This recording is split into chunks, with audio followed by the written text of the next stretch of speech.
Welcome in, everyone.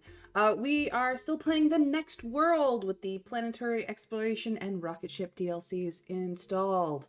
Let's get back into it, shall we? Things were starting to get crazy, and, oh boy. We are on number 2. Let's go. Alright, so here we are, day 45. We need to worry about terraforming. The world is being terraformed. We're on it. This is a bad idea. The carbon level is currently at 10.1 parts per million. I don't know when the red zone for that is. Hopefully it will tell us, but it has been rising like every day. So we have places to find, basically. So that's covered. We have quick sand areas there. We do have this active Brightman core. Not entirely certain what we need to do with it. We already picked up one. There are resources here, but we've explored there. So we're basically just exploring to try and find salvage at this point. We also explored over here, thinking that this might be where the hidden base is, but apparently not. It's on the map somewhere, but we're too busy going other places. I guess we're gonna explore here. Let's see here. You are gonna salvage the stuff over here. And you... Is there any place else that we still have resources we can salvage? Not really. You might be idle today.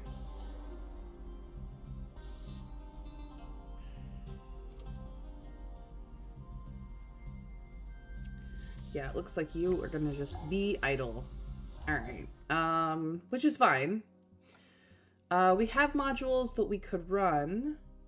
Let's see here. Our production is our power production is 94. Our expenditure is 90. Our resources we're basically gaining 2 per day, so that's not a lot. Currently we are eating 24 a day and producing nothing because of atmospheric issues. We still have 11 days of supplies. Morale is good. Health is great. We got 654 people still. And a whole fuck ton of problems. Yep, transport 2 can just sit. Thank you. So we salvaged 5 resources and 14 supplies, so we're still at 11 days. It cost us 2 resources.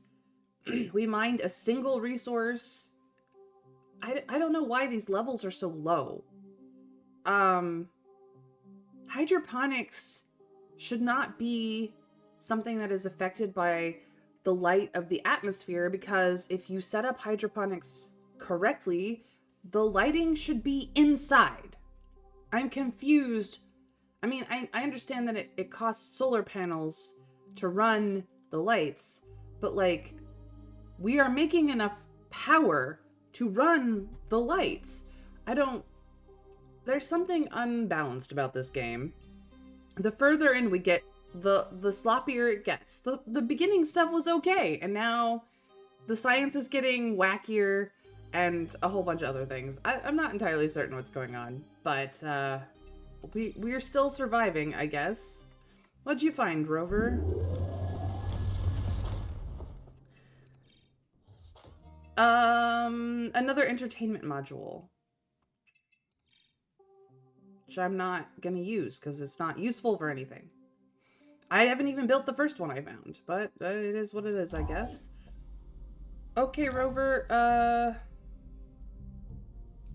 over here, I guess. You will be salvaging, and you will be salvaging the same place. For all the supplies. If you don't use it, can you break it down for valuable parts? No. I wish. like that's not how it works. You can put it down, you can pick it back up, but if you pick it back up, you only get half the supplies you use to build it. So it's not worth putting it down if you're not even going to make use of it like immediately.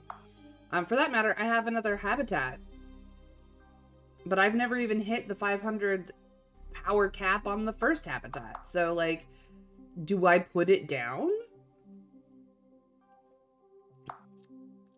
I need another hydroponics is what I need. I don't even know what recycling is doing. Oh. It reduces daily supply costs by 15%. Okay. That's what it does. I have one mining and one remote mining platform.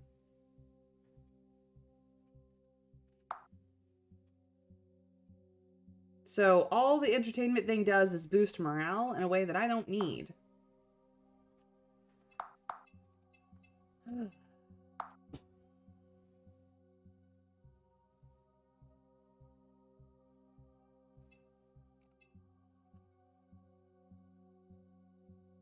No, it's really not. We're gonna get terraformed and it's gonna suck. So that's all I can do today.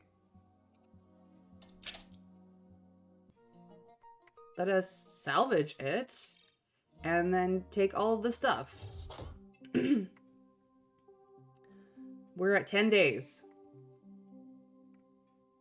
We mined 2 resources today. Running our vehicles cost us 3. But like, I feel like there's like a weird imbalance in what these things do. And I don't understand why.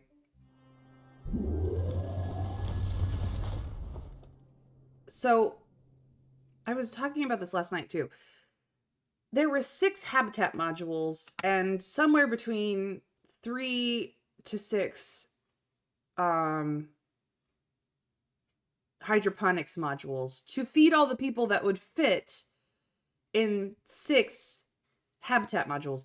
That's, you know, a crew of 1,500, or I should say a total population of 1,500 fed off of a smaller number of hydroponics modules. So these hydroponics should be producing way more fucking food for the 654 people I have. Now, maybe it won't cover all of it, but it should be covering a good, like, third of the population in food production. And it's not even doing that at this point. But like, I'm confused about the balance of this game. And we don't know where their base is, and we don't know what to do about it. And I haven't even put weapons on the rover yet. I only have 1 rover, so like, I can't even get enough scouting done. Like, this game is very unbalanced. A mineral survey of this grid for 50 power? Sure. Then I can set up the second mining production and have 2 mining platforms that do fucking nothing. You load the heavy power cell into the slot, pop the orbital shell, and engage the manual override. It faithfully beeps and rattles to life. The tiny LCD screen announces the probe's readiness to do its duty. At the touch of a button, the main drill spins up and the bullet-shaped projectile plunges into the ground with barely a hint of resistance. The usual 2-hour wait turns into 3, then longer. Radiation must have scrambled the probe's guidance system because it never comes back. Finally, your crew are forced to give up and return home empty-handed. Okay, well, it did not work. That was a waste of power. So I don't have a secondary mining platform, is what that comes down to.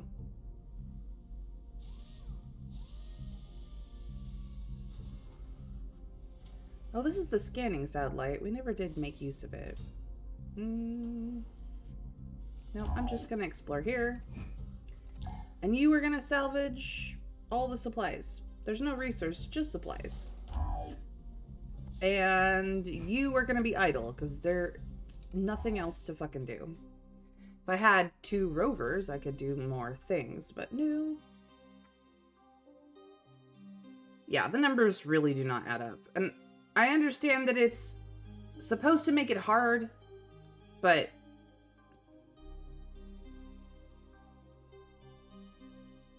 The probe helps you find ore to mine. The sonar thing gives just allows you, like it randomly gives you 2 squares on the map of what's there. That's it. That's all it does. Which may or may not be useful at all.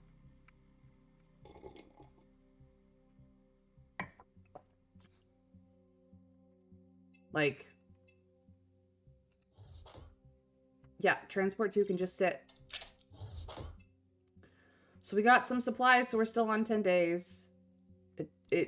It cost us 2 resources to run things. We produced a supply.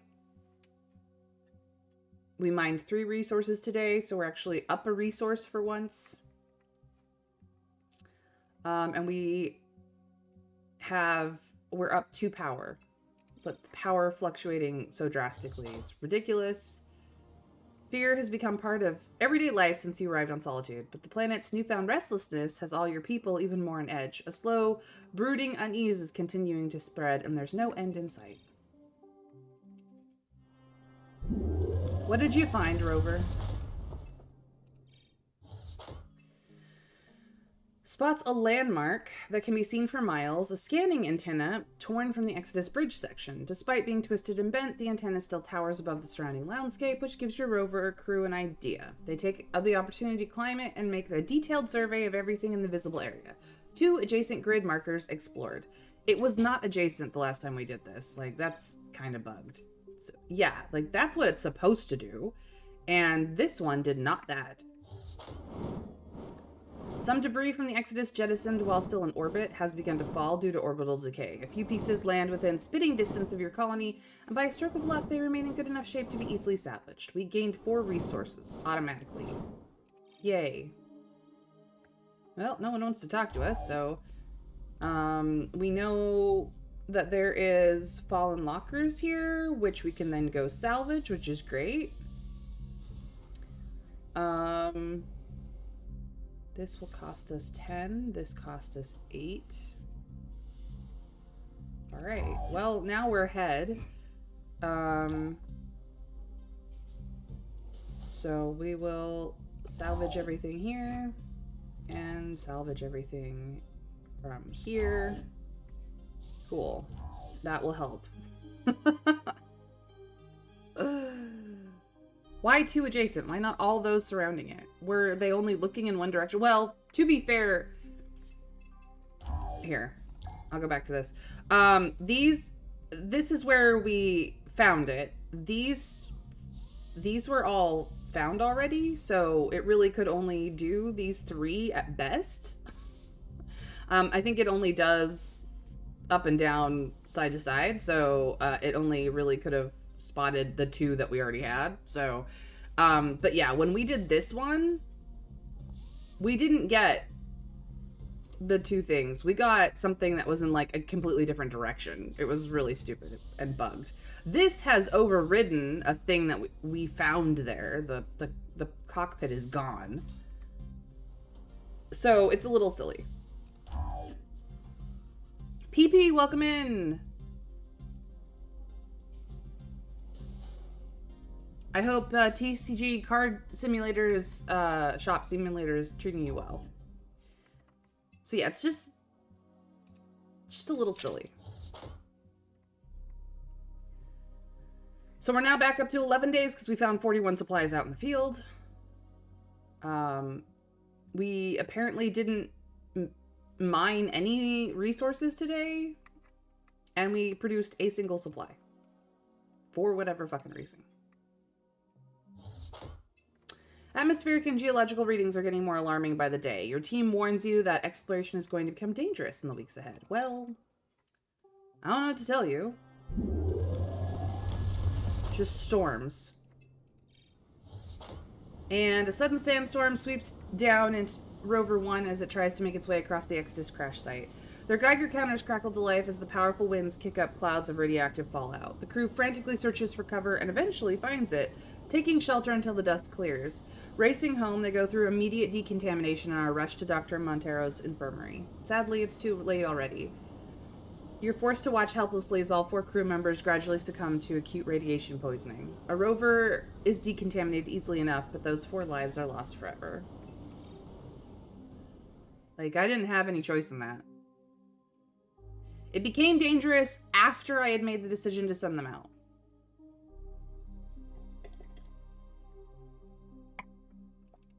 Well, that's 4 more people. That's a few less people to eat.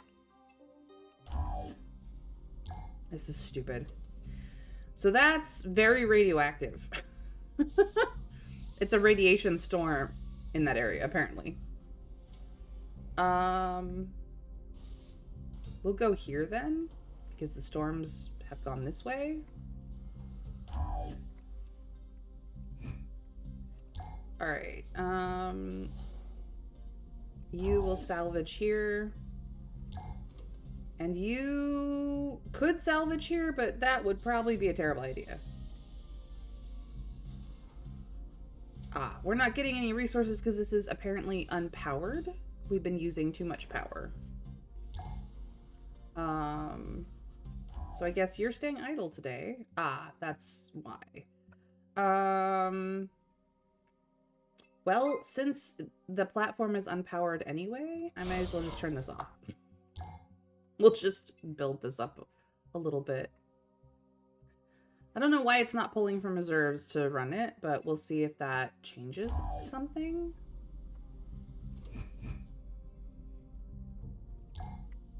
Nope.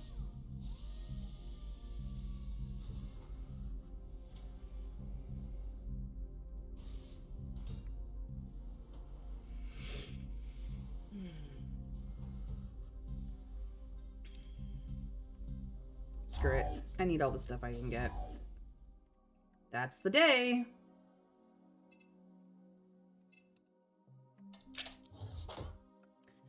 So we salvaged a bunch of stuff, which means that we're still at 11. It cost us 3 resources. Whoop-dee.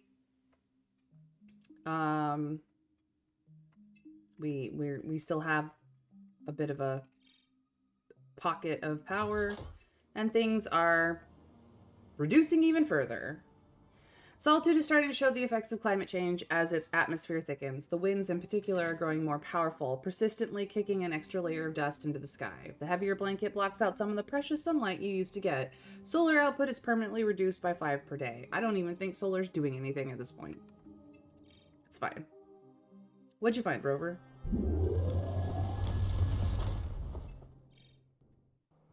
Nothing. Nothing. Tra-la-la-la-la. The heightened solar activity in G84G has come to an end. Radiation returning to normal levels, and your equipment is back to full working order. So maybe, just maybe, we will get somewhere. Production is at 83 because if the solar powers are panels are down. Food production is still only at 1. As I said, I don't understand that. It's dumb. If I turn this back on, I think we're still below power cost, except for when letting our vehicles go out, basically. That's what's sucking the power, is the vehicles. And if I put a weapon on this thing, first of all, I can't explore because I don't have a second rover. And second of all,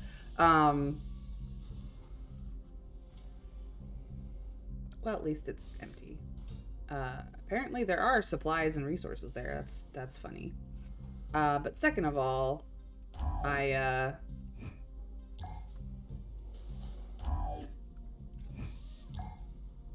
nope, there's nothing else to get. You're not going out today. You're just gonna be idle.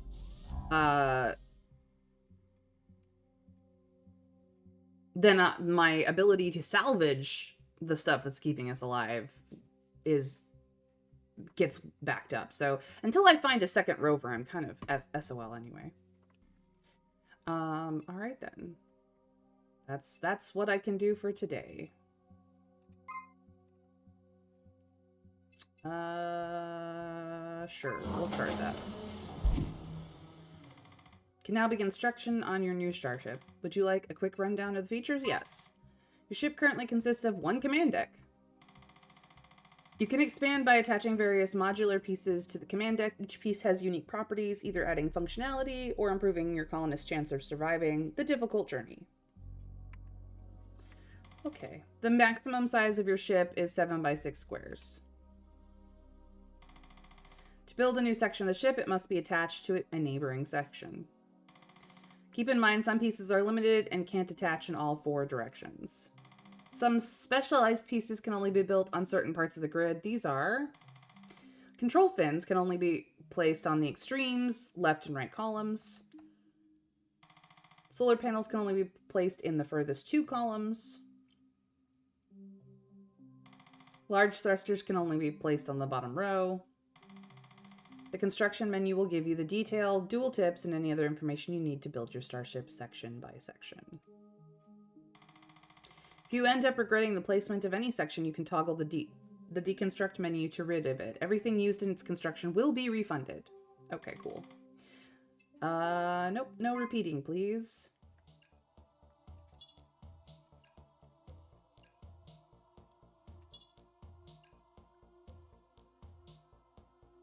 Janet can go there.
No, actually, not there.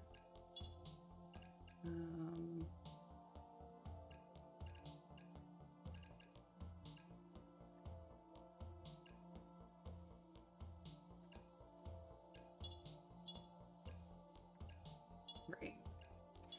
I'm gonna put structure pieces here.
And we're out of resources.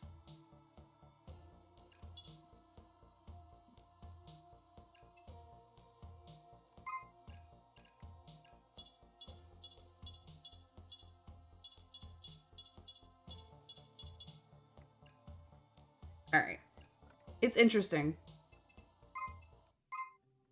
We'll get to it later. We do not have the resources for this. Why 2 adjacent? Why not all those surrounding it? Were they only looking in one direction? Yeah. Psycho Phoenix. Yeah. I am caught up on the chat. Silly me. Alright. I've sent my vehicles, right? Yeah. You're just gonna be idle. 50 days. We've managed 50 days.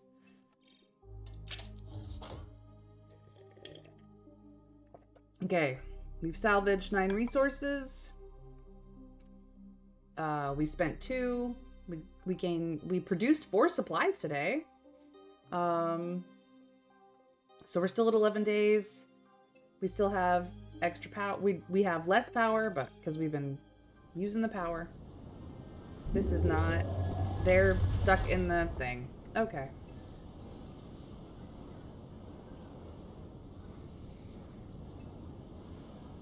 Heavy storms impede Rover 1's progress in its attempt to reach grid marker 123. Blinding sand and raging winds combine to bring the rover completely off course. When the dust finally clears, the crew finds themselves miles away from where they're supposed to be, and are forced to make the best of it by surveying their unintended surroundings.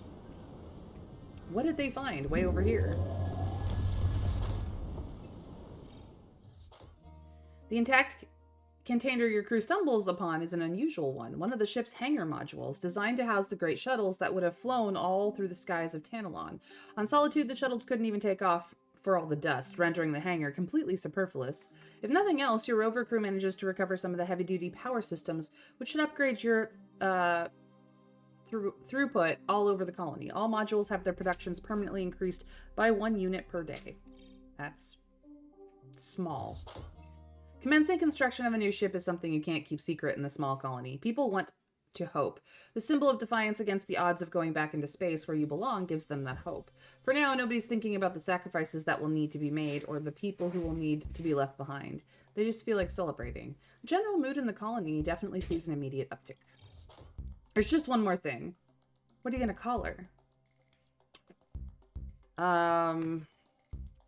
The Great Hope. She's the Great Hope. Because I may never be able to build her. In the coming days, the Great Hope will likely grow and expand and begin to take on a personality of her own. And perhaps ultimately you'll be able to take her back to the stars, your destination. Anything is possible. Alright, Solitude is approaching Aphelion, cloaking the planet in hours of extra darkness as it strays from its parent star. Your people are going to have to hang in there until the light returns. Solar output is reduced by 10 per day for 9 days, which means solar's doing fuck all for us again.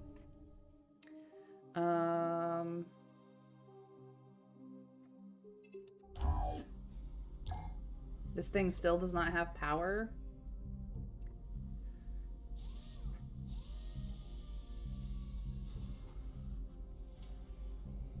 Okay, we found that. We were actually going here. Let's try to actually get there this time. You can salvage that. Is there anything that you have the option to salvage? No, we can pick this up. I don't know what good that will do. So I'm just gonna leave it there. I am going to depower mining because it's not doing anything. Literally.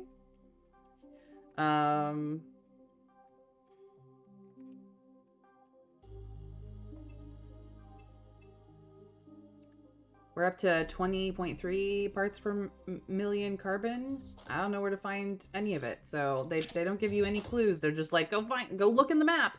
And if I had like 3 rovers, it wouldn't be a problem. But I don't have 3 rovers, so.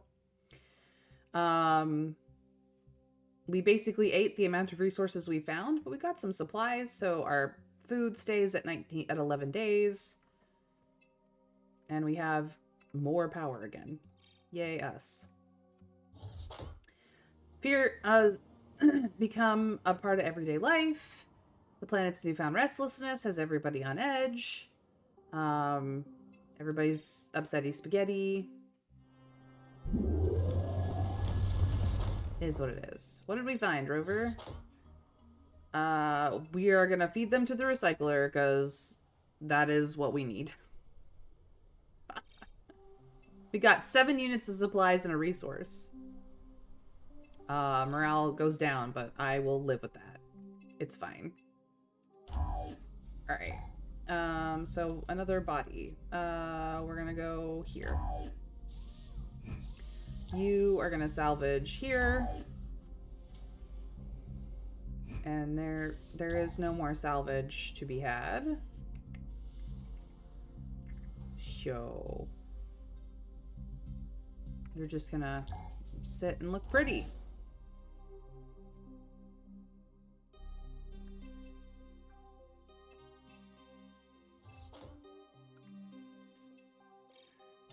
Oh boy. Alright. We're at 12 days of food now because we picked up enough supplies to bump up the numbers. Great. We also grabbed 6 resources. And we're boosting our power even more because mining is doing nothing, so. Atmospheric and geological readings are getting more alarming by the day. Your teen warns you that exploration is going to become more dangerous in the weeks ahead. Well, I don't know what to tell you. It's already dangerous. Everything is danger. Cool. Right now, those solar panels are doing nothing, so we will save them. I would hook them to the grid, but it's not really doing anything for us. Because the world is becoming not a solar-friendly place. So, here we are. Alright,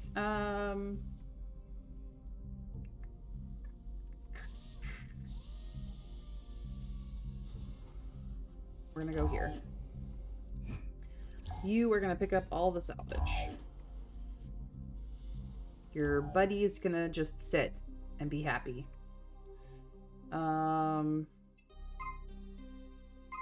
Yeah, we're just gonna tick along.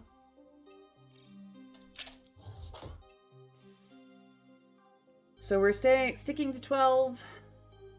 We picked up 4 resources, so we picked up a few extra. Yay. We produced 5 supplies too, so that is helping. And we're just gonna keep on keeping on.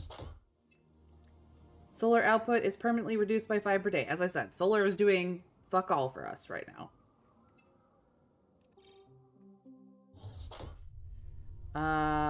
The northern volcano has become more and more noisy over the past few days. There is definitely increased activity below the surface with the rising atmospheric carbon levels. If the rise isn't stopped, the volcanic eruption could become a very real threat. We've not checked it out, so... They got lost again. Oh no. They died of radiation poisoning again.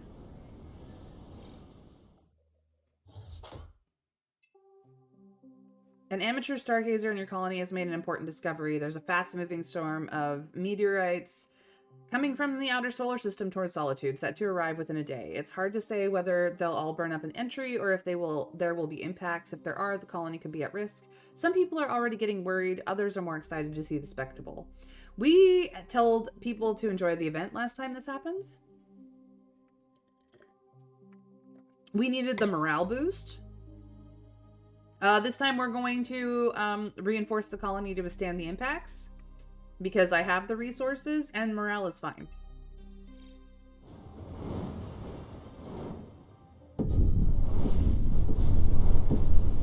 Nothing hit us, but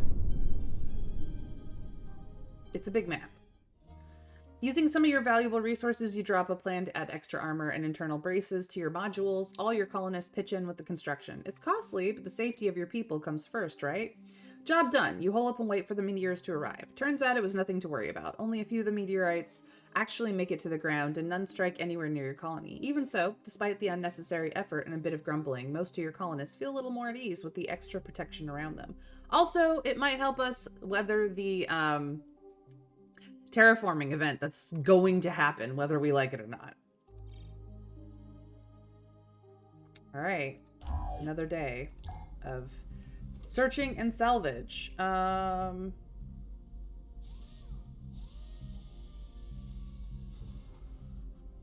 we're in the 9s and the 10s now for Rover. So...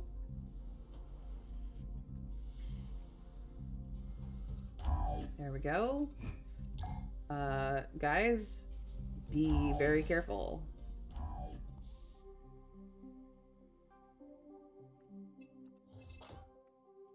A transport 2 can just sit and be happy.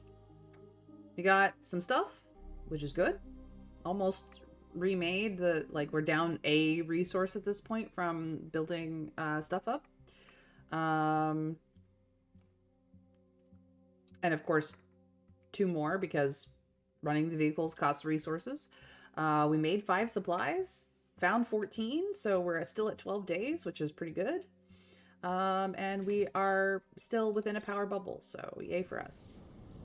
Oh, these guys got off track. So they meant to go to grid marker 102 and they ended up somewhere else. Where did they end up? Rover, what did you find over there? Nothing. Nothing. Tra-la-la-la. I mean, they found salvage, but that's about it. A heavy dust storm hits the colony, scouring the outer skin, clogging air intakes, and damaging exterior equipment. All production is halved for a day while things get fixed. Oh no.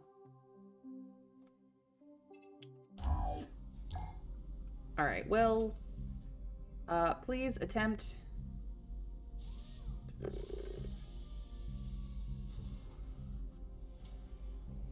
Whatever resources were there has been obliterated. We got more quicksand areas.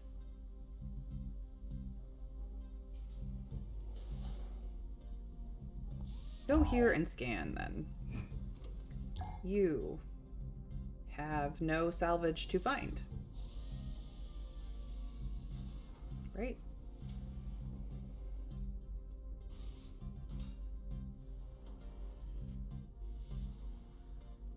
Oh, there's a storm on it, that's why. Okay, well, I guess you guys are sitting pretty. Transports are doing nothing today. Yay, transports.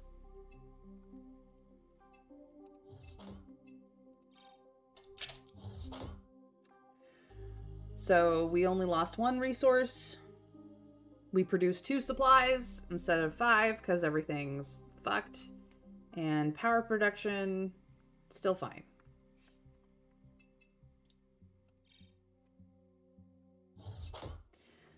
Yep. Everybody's slightly on edge, so morale is tanking.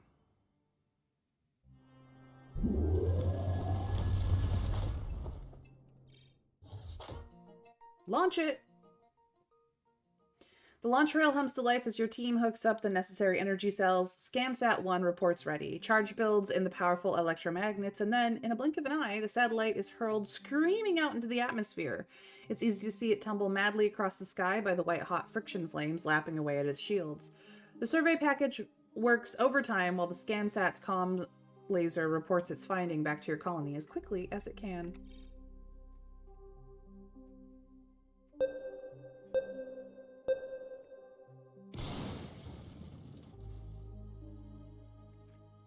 Alright. Soon the whirring ScanSat hits the apex of its trajectory and begins to go down over the horizon. All that remains when it hits is a distant flash of fire and a plume of smoke. Its job is done. Time to make good use of what it's given you. 6 grid markers revealed. Check your exploration map for more info. Yay for us. Now we might be able to go do things. Alright. This is a uranium field. Quicklime deposit. Another quicklime deposit. This is an ore deposit, so we can probably set this guy up over here. And then it found one of the things we already knew what was. So I'm gonna send...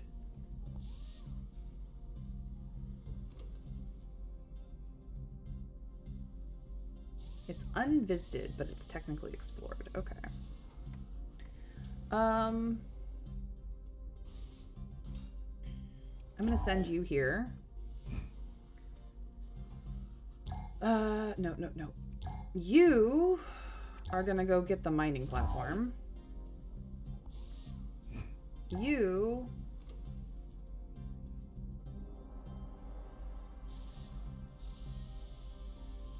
think those are all mining places, honestly.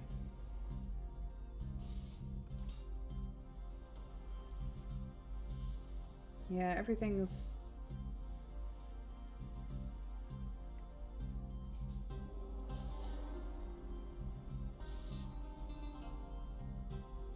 Oh, this place is explored. You can go get this salvage. Yay.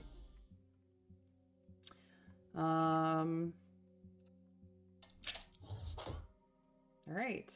We salvaged stuff, we ran our vehicles, we made food, we have even more power than we did before. Oh no, we have less power than we did before. I can do math. No, we have more. Produced 84, only consumed 75, we're fine. I was right the first time. I'm just a dum-dum. It's fine.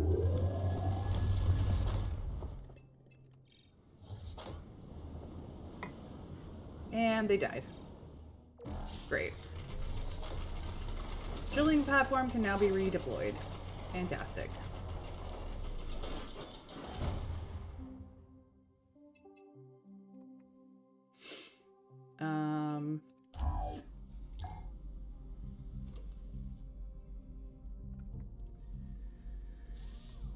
Yeah.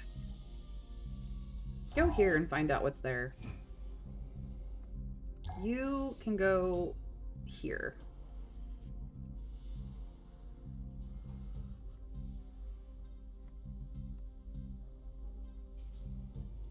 Yeah, it still says we can use this. It's just unpowered for whatever fucking reason. We'll see if changing that up works at all. And then salvage. We have no salvage. It's whatever.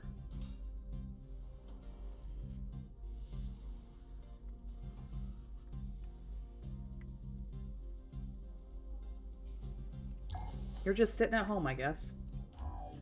Probably better for my power banks.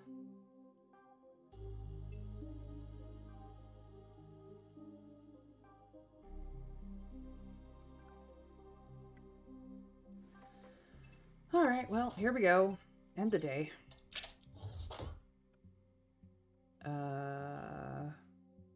We made 5 supplies, we ate 21. Yay, we have more power. Whoop-dee. Atmospheric and geologic readings are getting more alarming by the day. Yep. Everything's dangerous. Everything sucks. Rover, what did you find?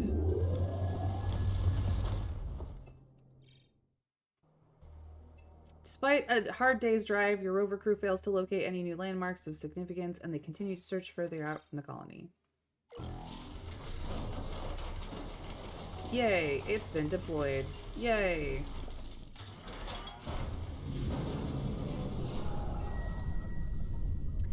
A serious industrial accident has occurred in your recycling module. Several of your most important technicians are injured. 3 are dead. Worse, you have no trained people to fill these gaps. Production is sure to take a hit without them. However, there are a few ways around the problem if you're willing to make sacrifices. We can rush training for new technicians and lose 6 supplies. Press the injured back into service. Minor health and morale loss. Let people learn on the job. Production lowered temporarily. Automate simple tasks, which is lose 1 resource. I think the automation of simple tasks is probably the best bet here.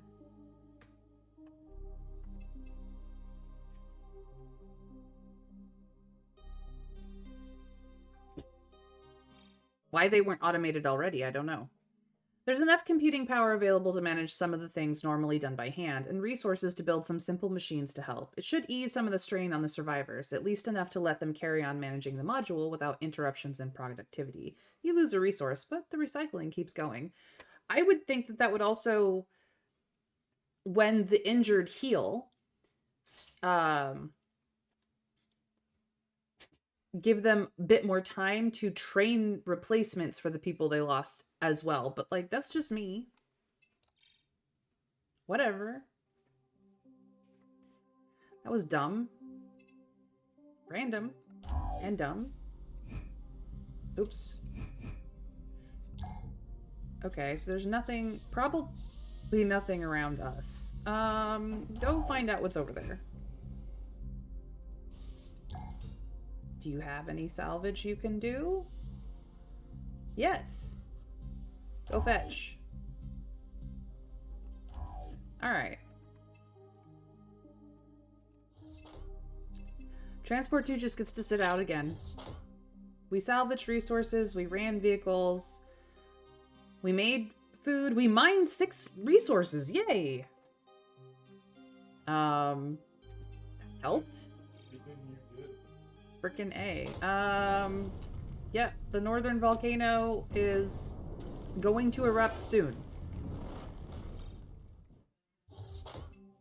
Solar output is permanently reduced yet again, so the world is sucking. We found uranium, you guys.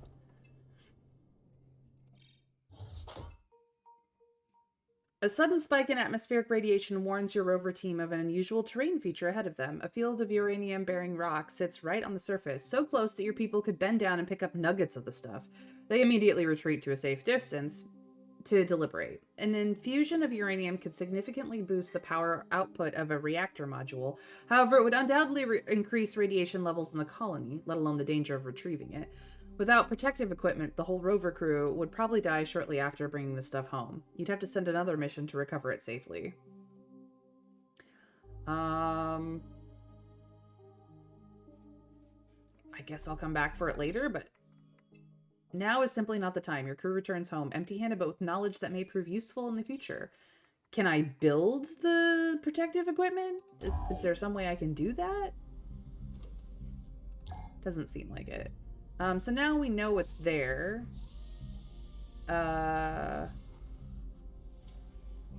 There's resources here.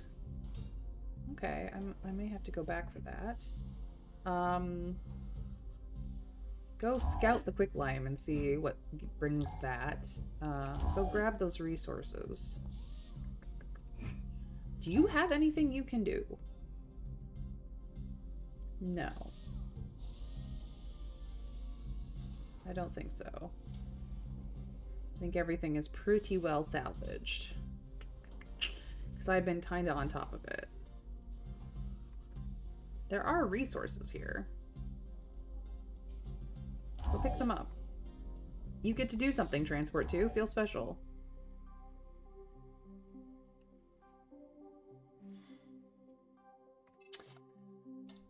We've been here for 2 months.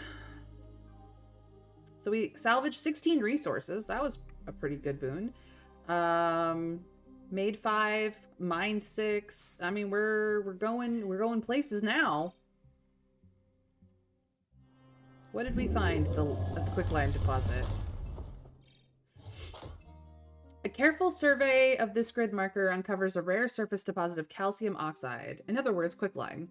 Lime can have several useful applications to your colony. A mining module could refine it and use it in several industrial processes such as steel making, glass protection, and as a component in several chemicals. The grid marker could contain as many as 11 resources worth of quicklime. Alternatively, a recycling module could make good use of it in wastewater, treating cultures, permanently increasing recycling efficiency by 5%. Which one is up to you? Use it for resources, thank you. A good influx of resources is exactly what you need right now. Your rover crew picks up all 2 resources that all they carry home and return home with your first taste of bounty. Even better, there's more to come whenever you want to collect it. Okay. Well, I've got people who can collect it. The weather turns treacherous on one of today's missions. Transport 1 finds itself caught up in a powerful dust storm, blinding crew, scrambling machinery, and generally slowing everything down. The job still gets done, but the heavy delay means it's going to be an extra day before the vehicle will be ready for more orders. That's fine, I've got 2 of them. Oh. I should probably turn this back on.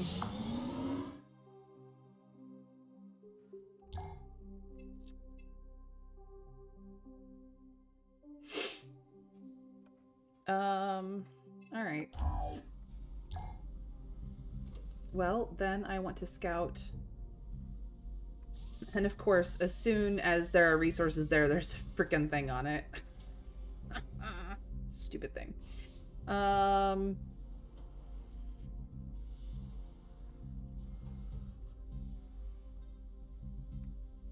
Let's go explore this one, I guess. You're out of commission, but you can go do the thing. Well, I would have you go pick up the quicklime stuff, but unfortunately, no. So let's see if you can get over here and pick this up.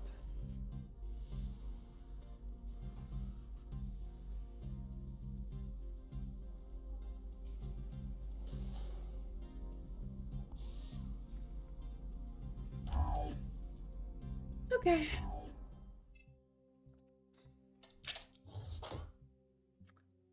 We salvaged 6 resources. Yay! We produced 5 supplies, and we mined 5 resources. Yay! We consumed a bit more power than usual, but that's okay.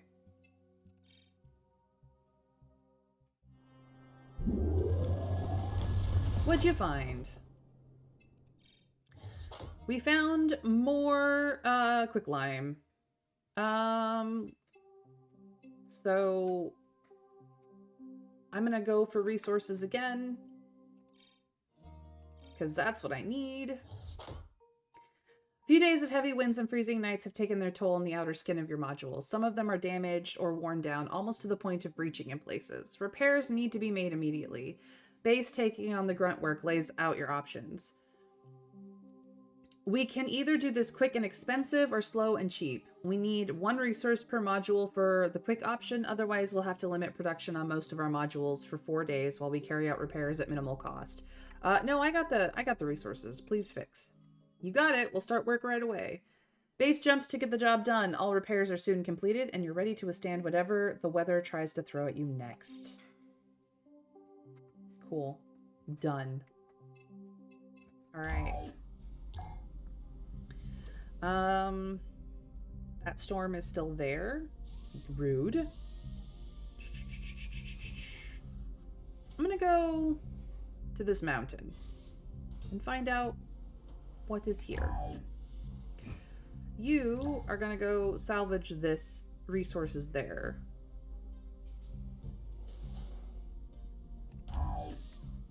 You are gonna get the resources from here.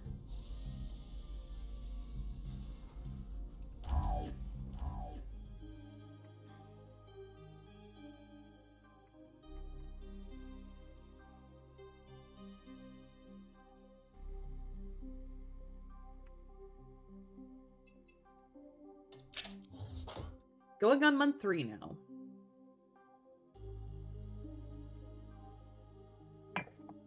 So we salvaged 13 resources. It cost us 3 to do that.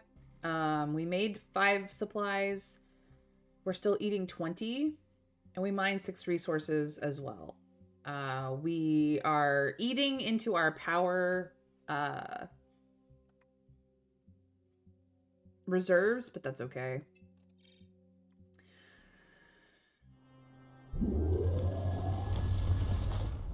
What did we find at the mountain?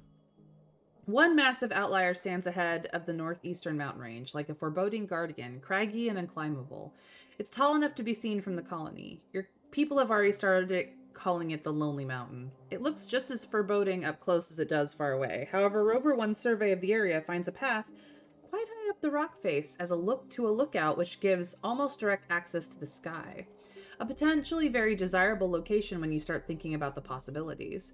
The lookout would be an ideal spot for a weather station. For an outlay of 12 resources and 10 power per day, you could keep track of dangerous storms for hundreds of miles, giving you a complete and accurate weather report on your world map every day. No one needs to tell you how valuable that could be.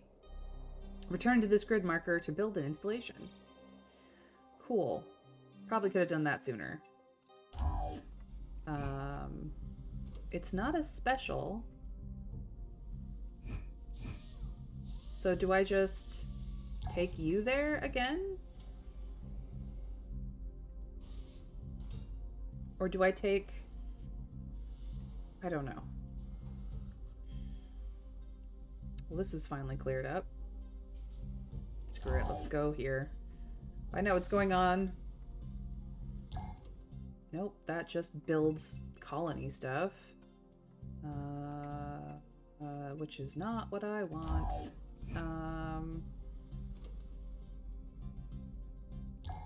Is that how I Nope, no mining asset found.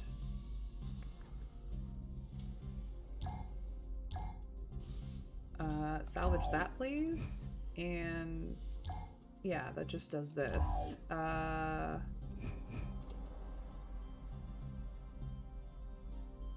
Never mind. I guess you just literally have to go back there.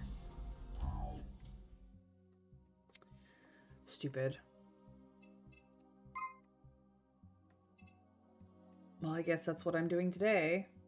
We're up to 40.3 parts per million.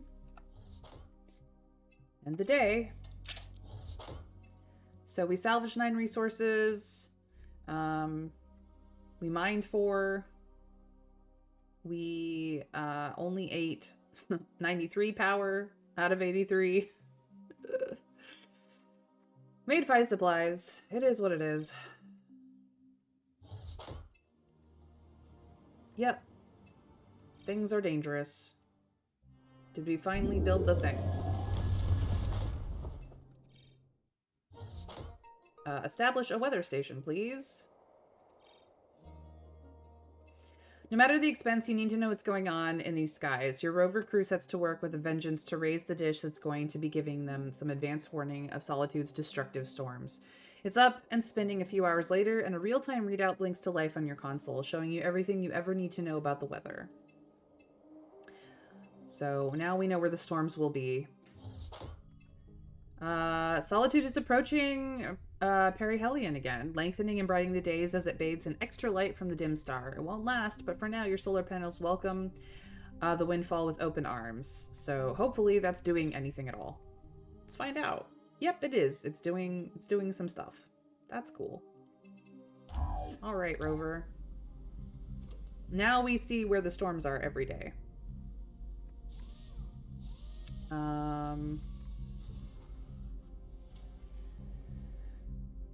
I don't know why this became so bullshit, but here we are. So I want to go to... I thought we went here. They just didn't... Oh no, I changed my mind. Never mind. We'll go there. Go grab the resources from here, please. And that will be it. Actually, hold on. Is there salvage here? No. Okay.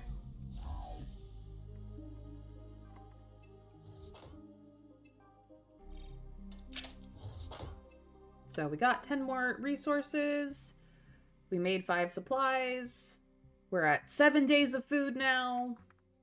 We mined a single resource. Things are bad. We found the volcano. The volcano looks definitively different. Nothing visible has changed, but the Great Mountain carries a vague sense of threat this time around, perhaps from knowing that this giant is no longer asleep. It's easy to imagine smoke or steam curling up from the high caldera, almost as easy as the job of finding a thermal vent capable of sustaining a turbine. A little drilling is all it takes to open up the necessary holes. A quick survey establishes that building a power plant here will take 9 resources and would produce 21 power per day. There we go. Precious heat from the planet's molten core would be wasted if you didn't take advantage of it. Despite the obvious risks, you order the construction of a geothermal power plant to sap that energy. A series of heat exchangers are drilled deep into the volcanic rock. Their ample heat is drawn into a boiler, which feeds a high-speed steam turbine, which begins to fill the local capacitor banks with energy, whining ever louder as it comes up to speed. The powerful geothermal source makes the generator second only to the reactor module in output. It generates 21 extra power per day. All right, that will help, I guess. Nah, not worth it. I think we'll build a spa there instead. It's got a great view after all. Yeah, very temporary great view. So now I produce 114 power per day. Still only 5, which is bullshit.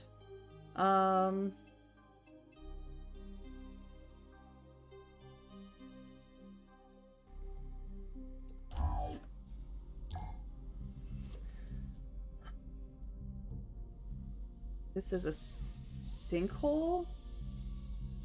Interesting. Where do we want to go? We'll go here. You only have a single resource, so that does not matter. You don't have anything. I've already picked that up. I don't think there's any resources I can acquire right now, so transports are just gonna sit while the rover does some work.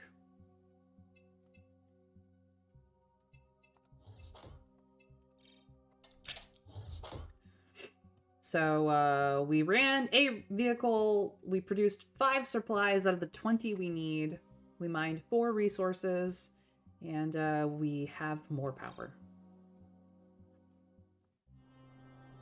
What did we find, rover? An interesting find presents itself as the rover circles the outskirts of grid marker 82. An unopened life pod, virtually invisible from closer to the Exodus, safely landed in a small sandy valley. What sets this one apart from all the others, however, is that the lights are still on. Through the viewport, the crew can see 16 active cryo capsules still humming away. Even more shocking is what they discover next. There are live humans inside. Welcome in, Mr. Scrake. Thank you for the lurk. I hope your BG3 fun is still enjoyable. On closer inspection, the pod's damaged electrical systems are balanced in a delicate equilibrium. Bringing these people out of cryostasis alive is likely to fry their capsules beyond repair. On the other hand, disabling the power will kill the colonists and leave a trove of rare and valuable parts intact. Gonna let them sleep. This isn't the world these people wanted to wake up in, and it wouldn't be fair to invite them into a life of constant danger for no reason, or give you more mouths to feed. Left undisturbed, they should be safe enough for a few more months, maybe even years. Better to leave them to their dreams of Tantalon for the time being. Yeah, they can just stay there.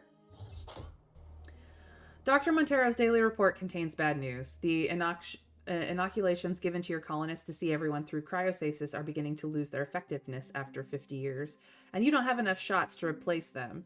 You can protect those most at risk, however the colony's overall health will be slightly reduced on a permanent daily basis. Yay. We're running out of supplies and everything else. Alright, rover.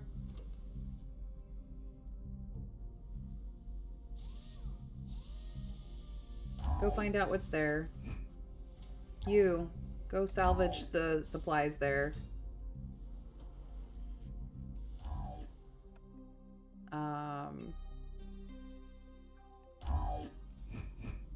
Is there anything else I can do with you? Not really. Oh. Nothing left to mine. Okay. You can go pick this up. Transport 2 has something to do! Alright. Going to fight Ketherick now. I must admit, level 14 Evo Wizard passive is truly balanced. Sure, balanced. That's what we call it. We salvage some stuff, so we have more days to live. We produce 4 supplies rather than 5. Yeah, moving on. Bad news comes from one of your drilling platforms. It has reached the end of all detectable ore veins at grid marker 216. There are no more resources to be mined there, and the rig has solemnly shut itself down. The rig will have to be collected by a transport before you can place it at a different location. Well, no shit, Sherlock. I'm sending it there now. What'd you find, rover? Another core. Against all odds, you discover one of the ship's Brigman cores sitting in amongst the wreckage, still boiling. Taking the live core back to the colony would be an extremely hazardous undertaking. Nothing you have or can make can really contain the thing. It might not even survive the trip. However, if your technicians could channel some of that plasma through a magnetic heat exchanger, it could generate an enormous amount of power for however long the core lasts. Sure. Why not? Damn the risks. You can't waste it. Dutifully, the crew sets about assembling a crude sledge. The dangers of the operation, however, become quickly apparent. As one of your crew dies getting the sledge into place, another is hit by a plasma bolt on the way back. When you finally arrive... This doesn't even fit in the box. Oh, the spacing got out of place here. Um, the colony's engineering teams take a beating as they rig up the machinery, suffering 2 more casualties. The trip hasn't been kind to your rover either. When Rover 1 limps back home, it becomes clear that several critical systems have been severely damaged and it requires repairs. However, it is eventually conquered and hooked up to the power grid, and every reading skyrockets with more power.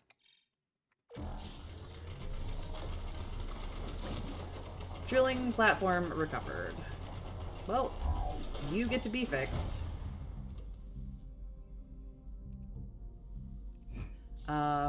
You get to set this back up over here. You get to go, salvage what can be found here. Go.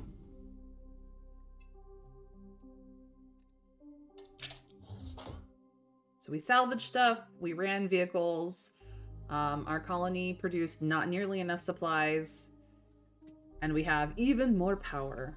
But Rover 1 is repaired. Yay, Rover 1. Oh, look. Solar output is down again.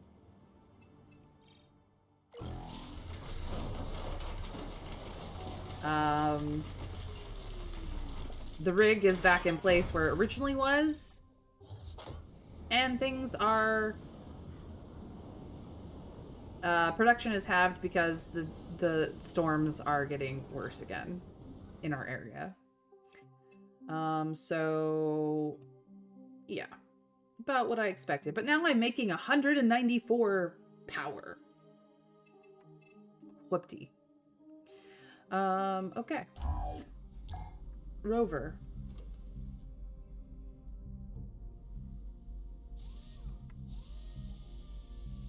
Get out there, find his stuff.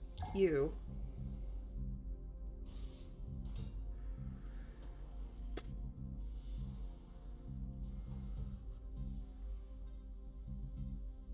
Go grab what resources are left here. Hello? Why won't it? Yeah, I'm... click on the... Seriously?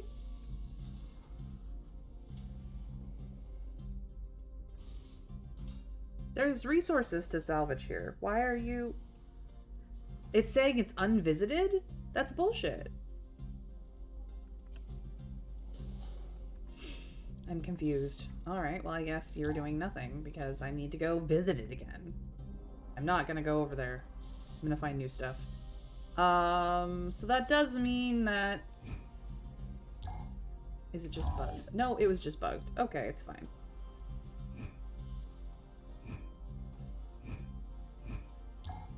Is there anything for you to do?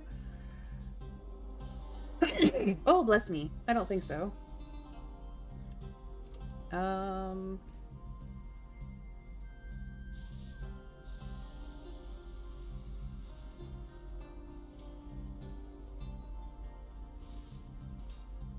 Nope. Wait.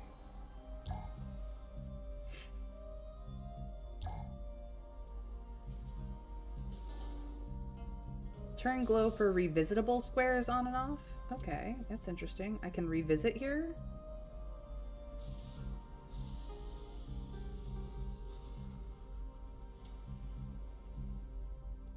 Well, I know I can revisit there. What's back at the Fallen Lockers, though? Interesting.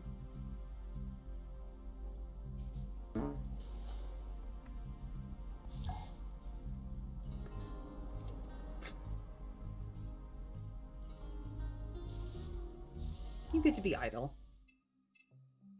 If I had more rovers, I would do more things. I don't. We got 5 resources. We spent 2. We produced a single supply. We're still eating 23 supplies worth of food. We got 6 more days of food, and then after that we all die.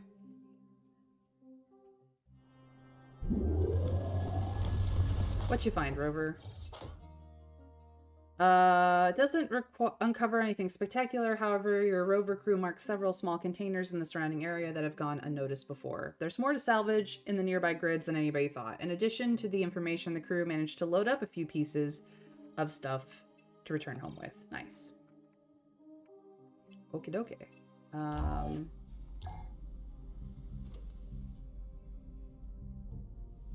You need to go here then. No? What? Go. Oh, that's already explored. That's why.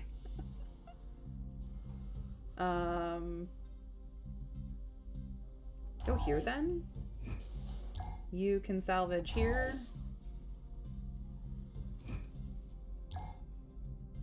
Yep, that's done.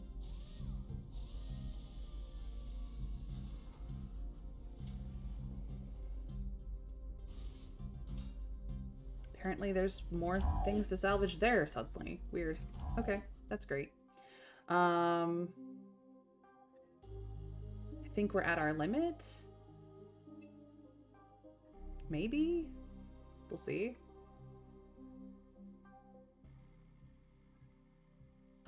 But seeing as we only have 6 days, we're gonna go down to half rations so we can live longer.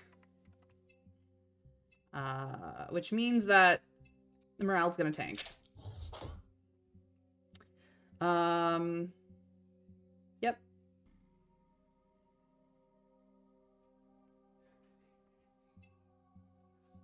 And our protection of 194 power consumed 119. You ended up with more than your batteries could hold, and the excess was lost. Okay, that's fine. Everything's more dangerous. Yay. Rover, what'd you find? We found a lab module.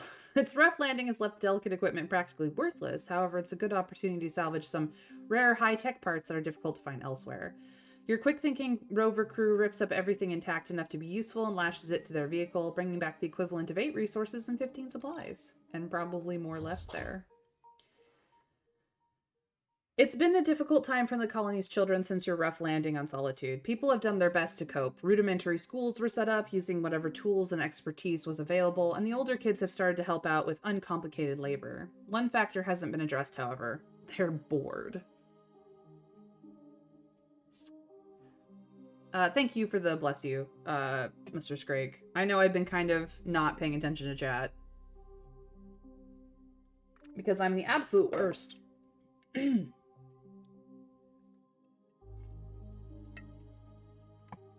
I got lost in the sauce here.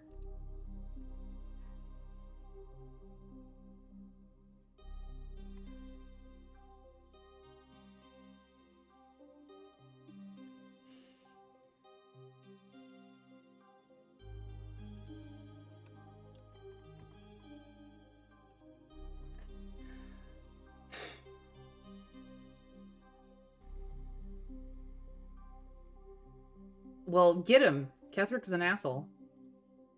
An irredeemable asshole.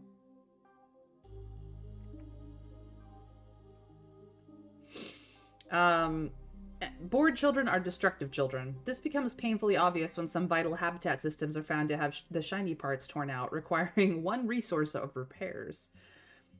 Shen offers a suggestion to handle the problem. We don't have space to spare, that much is for sure. One thing we could do is manufacture some simple toys, but that's a limited solution. My idea is to manufacture pigments and brushes to give the children a creative outlet. It's our most long-term solution, and we can make it cheaply, using all sorts of things. But we've got to do it now before vandalism becomes a habit. You know what? Pigments. Let them spread murals across the walls. Shen nods approval and sends you a datasheet to pursue. Here are our options. First, we could adapt some of our industrial dyes and rust-proofing paints to recreational use. We need to invest 2 resources worth of stuff to make it worthwhile, but it would produce enough paint to last for months. Alternatively, we've got food dyes and colored spices in stores. 6 supplies would yield about the same amount. Another idea suddenly sparks in his eyes. We could even use the recyclers to churn out a steady supply. It would permanently reduce our output by about 2.5%, but we might be worse off if we don't do anything. Industrial and rust-proofing paints to help it keep things rust-proof on the inside. Yeah, I'll use 2 resources. Great, I'll pass that on. Anything else? Heck, I'll do 3 resources to manufacture simple toys, too. Double duty. Alright, that shouldn't be a problem. I'll get some people working on it. Alright, that's it. Shen looks satisfied enough and signs off to make things happen. You begin to notice a change as soon as the creations start getting distributed. The sound of children's laughter becomes a lot more common in the colony, and everyone is a little bit happier all around. So that helped with the morale. So we're back up to good. It's not great, but it's good. Okay. Okay.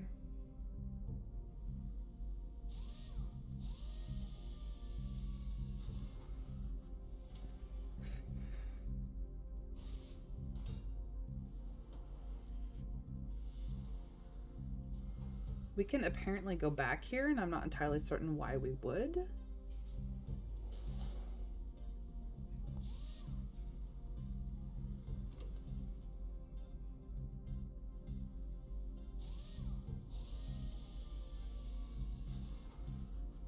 I'm gonna go here. Can you salvage anything? Yes. Go fetch. And you. Go fetch. I don't know why it wasn't salvaged before, but apparently things have churned up. From the storms, I'm assuming. Okay.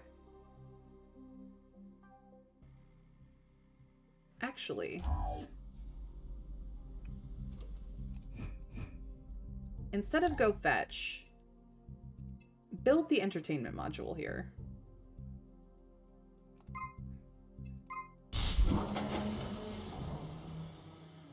There.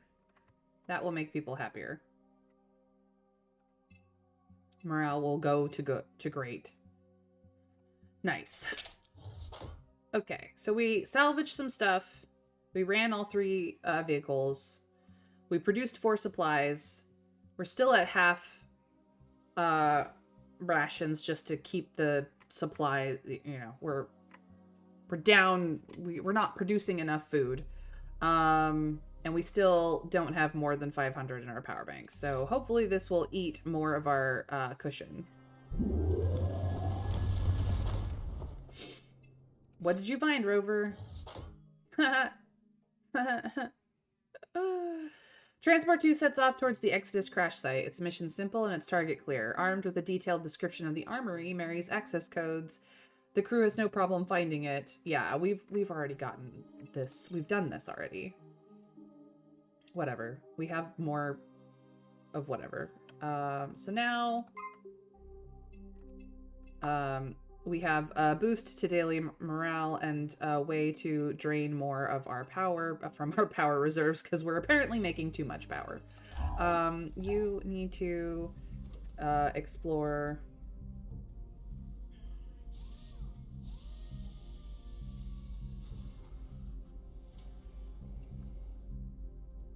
here. You need to salvage here, and you need to salvage here. 3, 4, 5, 2, 5. There's 3 supplies. What in the world? They're just like regenerating supplies now. It's weird. This is finally working again. I don't know why it wasn't working before. It's just being weird. Actually, you can just sit. Stay home.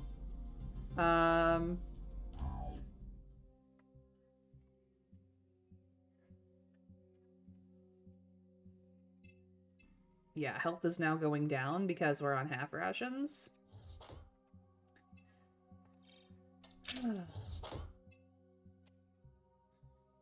And we're still at 500 power. We're not eating enough power. It's silly.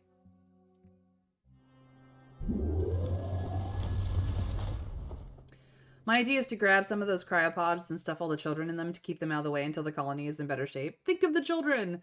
I have all these fun and exciting ideas of things to do with children, but whenever I try, all I get is, "Sir, we're going to have to ask you to leave. And please, sir, put down those weasels. It's most dispiriting." I agree. I agree. Oh, hey. More power grids.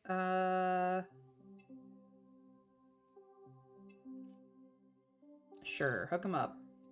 More power that we don't need.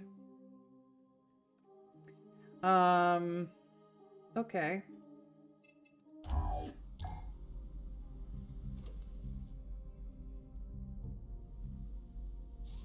Explore here. Oops. No, no, no.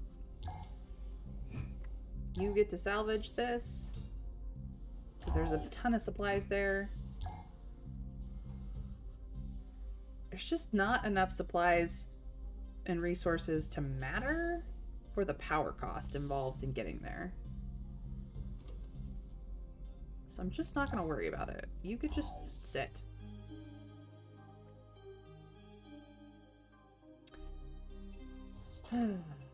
End day. So now we have 19 days at half rations.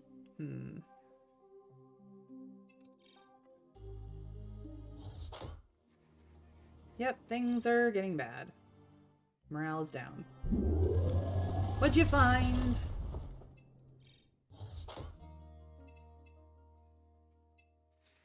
Save them.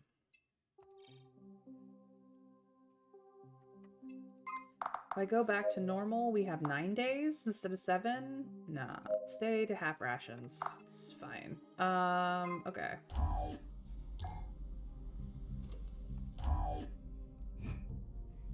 You get to salvage this one because there's supplies there. Like major supplies there. And it should be good. Hold on. I have one more entertainment, one more mining, and one more habitat that I'm not going to use. Okay. It's fine.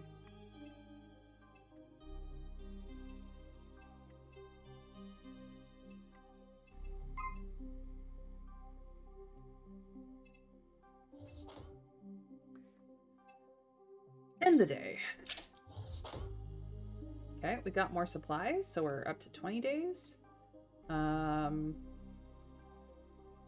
We still have 500 power. What did we find?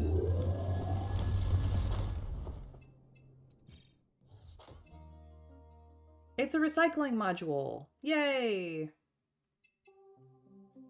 We can get more recycling done. We just need to go pick it up. Cool. Go here. You. Go here. And you. Go here.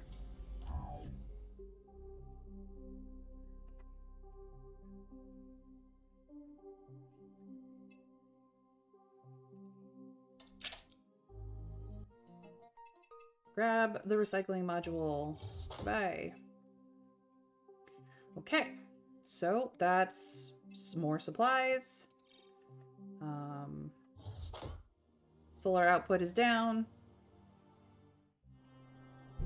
What did we find?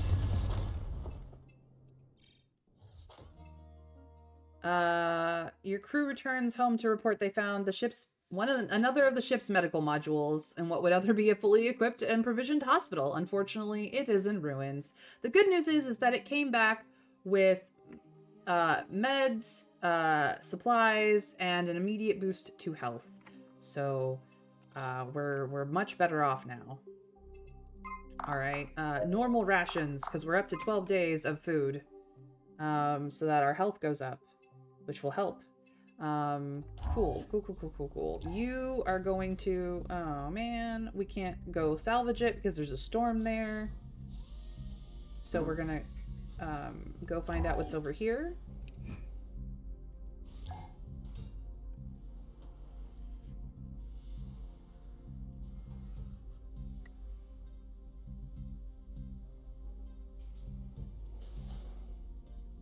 This has no power again? Why does this have no power? Why no power? I don't understand how this gets depowered. It's stupid. We have so much power. Why are you getting depowered? You know what? I'm going to pick it back up and put it back down. So that's what that's going to do. And then I'm going to... I can't build the recycler until I fetch it. And I can't fetch it because it's in a storm. Here we go.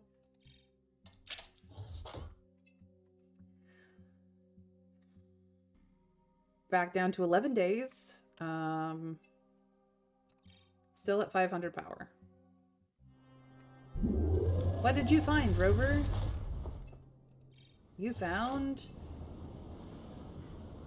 a radiation storm. Oh boy.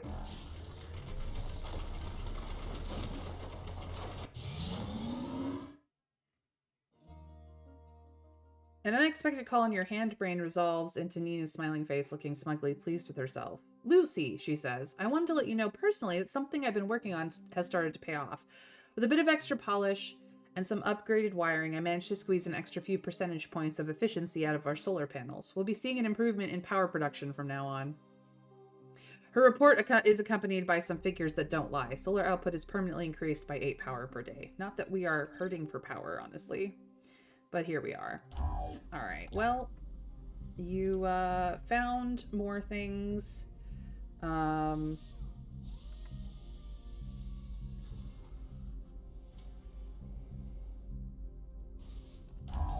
check it out.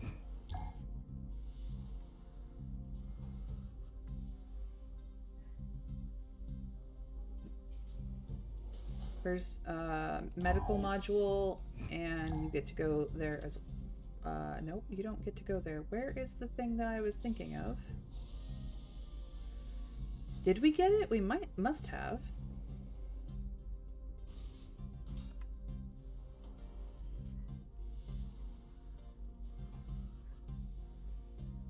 Guess you're going to go get those supplies.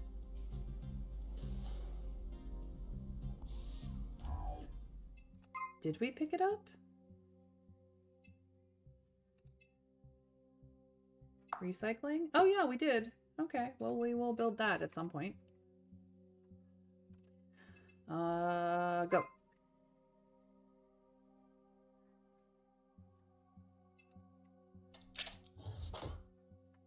So we salvaged a whole bunch of resources and supplies.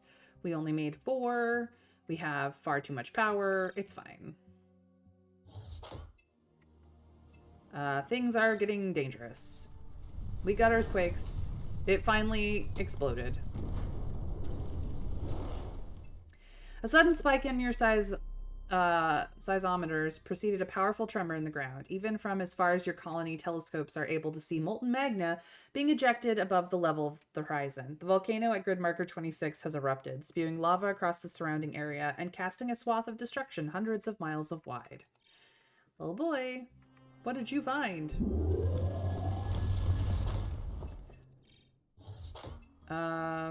We feed them to the recycler. The bodies go to the recycling. We need... I know that people are sentimental, but we need the supplies. Sorry, you guys. A meteor impact on Solitude's ice moon shears off a large chunk of frozen water. The fragment is rapidly caught in the planet's gravity and begins to disintegrate upon entry into the atmosphere.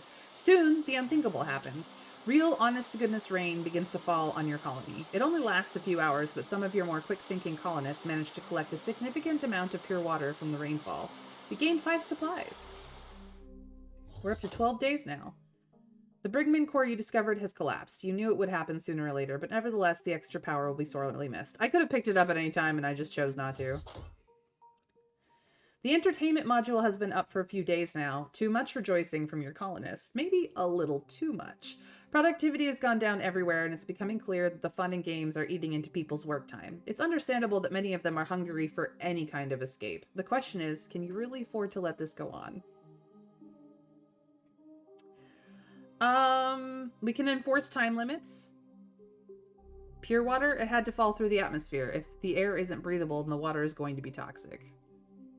I think what they mean by that is that they set up collection that feeds into the recycler to help filter the water into pure water.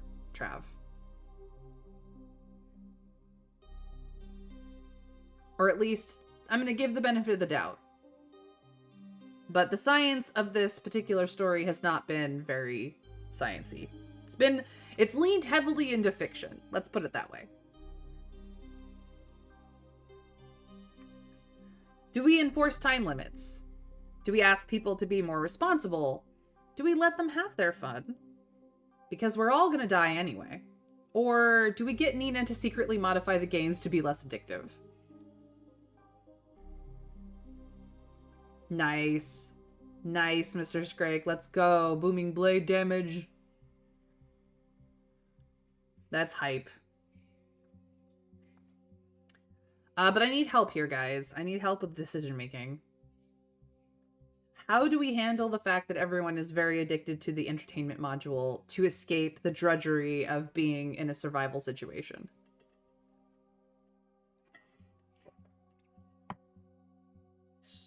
I think they're addicted to just being able to de-stress and decompress from all the stress that they're under in this horrific survival situation in a desolate place. Oh, and then add 4 on top because arcane synergy. Let's go. Time limits. 27 minutes a day. That might just make them angrier. Probably enforce limits. Okay. Enforce limits it is.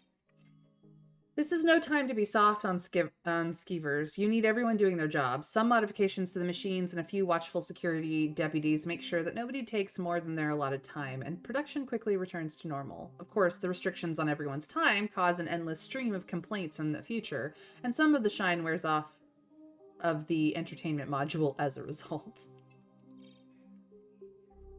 Well, it is what it is. Alright then.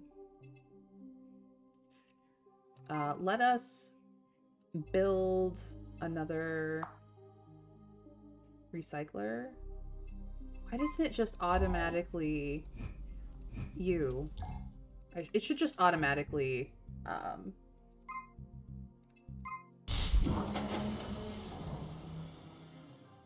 assign a vehicle that's not already in use, honestly. So dumb that it does that.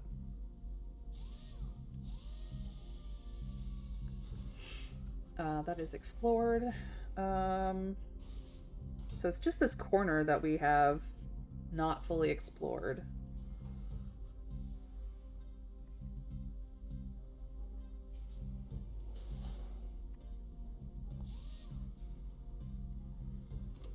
It's not dormant anymore. Look at this shit. Okay. And you are gonna go salvaging.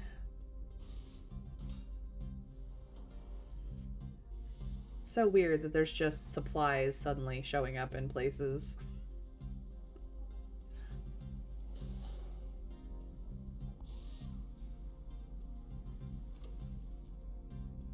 Go fetch. And then you are building. Alright. We got 12 days of food. We're okay. We salvaged stuff.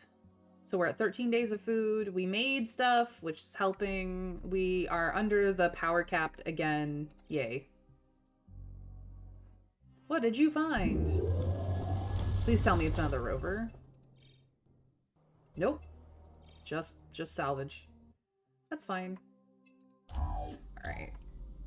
And of course, it's covered. Go fetch.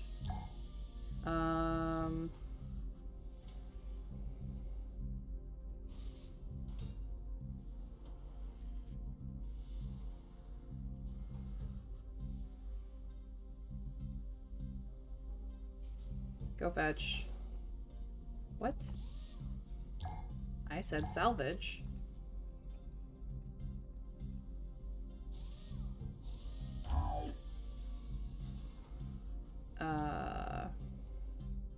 Oh, I set the wrong vehicle to it, that's why.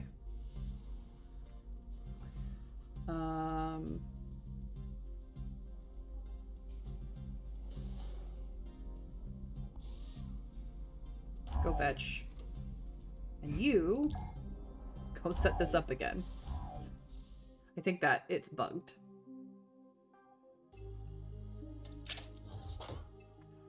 All right. We're now consuming power from that. It's fine. It's absolutely fine.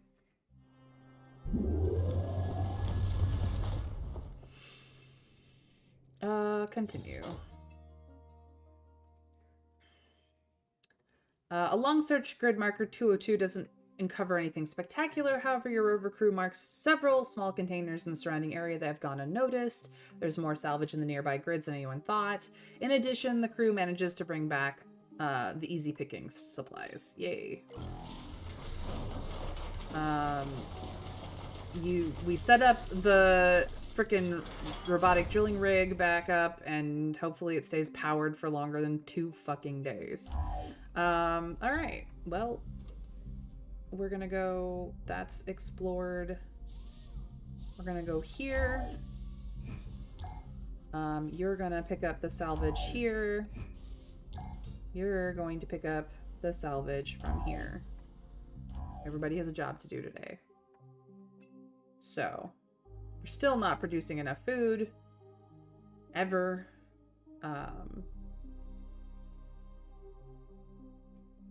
We've got a power cushion to eat into, so that's fine. We're doing okay. I mean, we're gonna end up going through the terraforming event not having stopped it, but it's fine.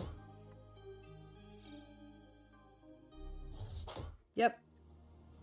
Things are becoming bad and morale is going to go down. What did you find?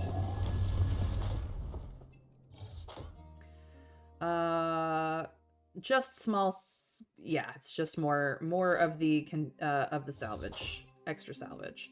An emergency flare goes up in the far distance. Its color-coded code tells you an urgent message. Transport 1 has gotten irretrievably stuck in bad terrain, and the crew of 6 are now stranded far from the colony, unable to walk back with the air they have left. They'll die without help.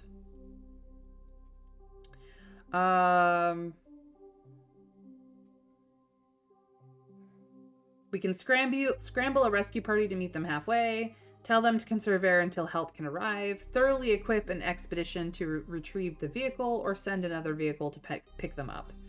I'm going to send another vehicle to pick them up. We'll deal with that. Rover, go fetch. Rover 1 manages to get to the scene with time to spare, bringing fresh oxygen bottles and assistance in getting the other vehicle unstuck. The whole crew of Transport 1 returns alive and well with their vehicle to the cheers of everyone in the colony. Alright, I didn't lose a vehicle to that. Yay. That was the correct answer. It cannot... It's on the rescue mission.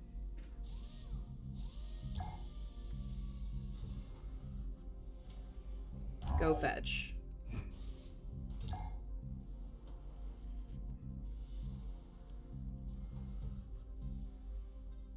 I just don't... Why?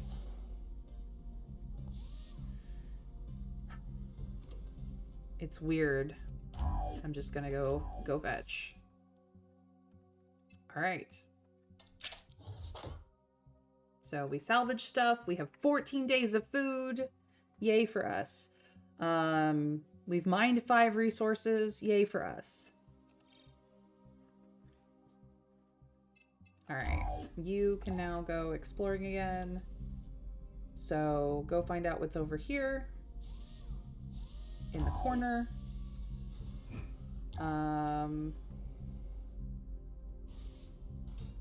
Go fetch.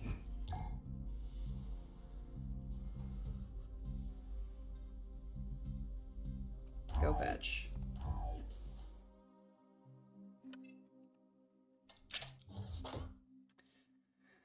Still got 14 days of food on normal supplies. This isn't what we were doing before. Still made not enough supplies with the 1 hydroponics that we have. I don't know, maybe we're kind of screwed there. Yep, everything's dangerous and it's all bad. Solar output is down again. Bad news comes from one of your drilling Okay, so the drilling platform is now pretty useless, which is fine. What did you find, rover? An exploration rover. Oh my god, we finally have two. Oh my god, that took forever. Urgent news comes from the power room. The recalibration is underway yet again. So we're back in the boonies. Okay, that's fine. You need to go explore here. You need to go pick up this. You also need to go pick up this. Where did our mining platform go?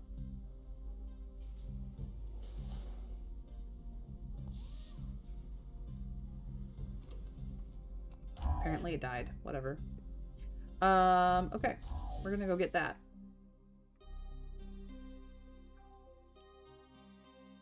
I had too much power for a little while there, and now I don't have enough power. Actually, I can also turn this off. It's not doing anything. Alrighty then. Yay! Get Rover 2. We added Rover 2 to the motor pool. We also added 30 supplies. We're at 15 days longer that we can survive on full rations. That's great. We're still consuming too much power, but it's fine. What did you find? We found an exploration rover. We found another rover, finally. Today brings a happy occasion. It's colonist Dashon Harmon's birthday. A small celebration is held at the entertainment module to commemorate one more year still alive. It helps to lift the people's spirits, at least a little bit. Okay, so morale is average and our health is great.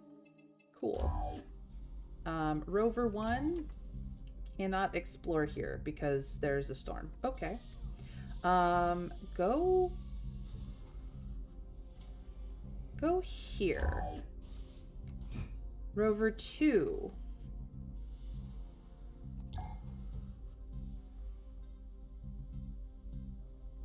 Rover 2, go here.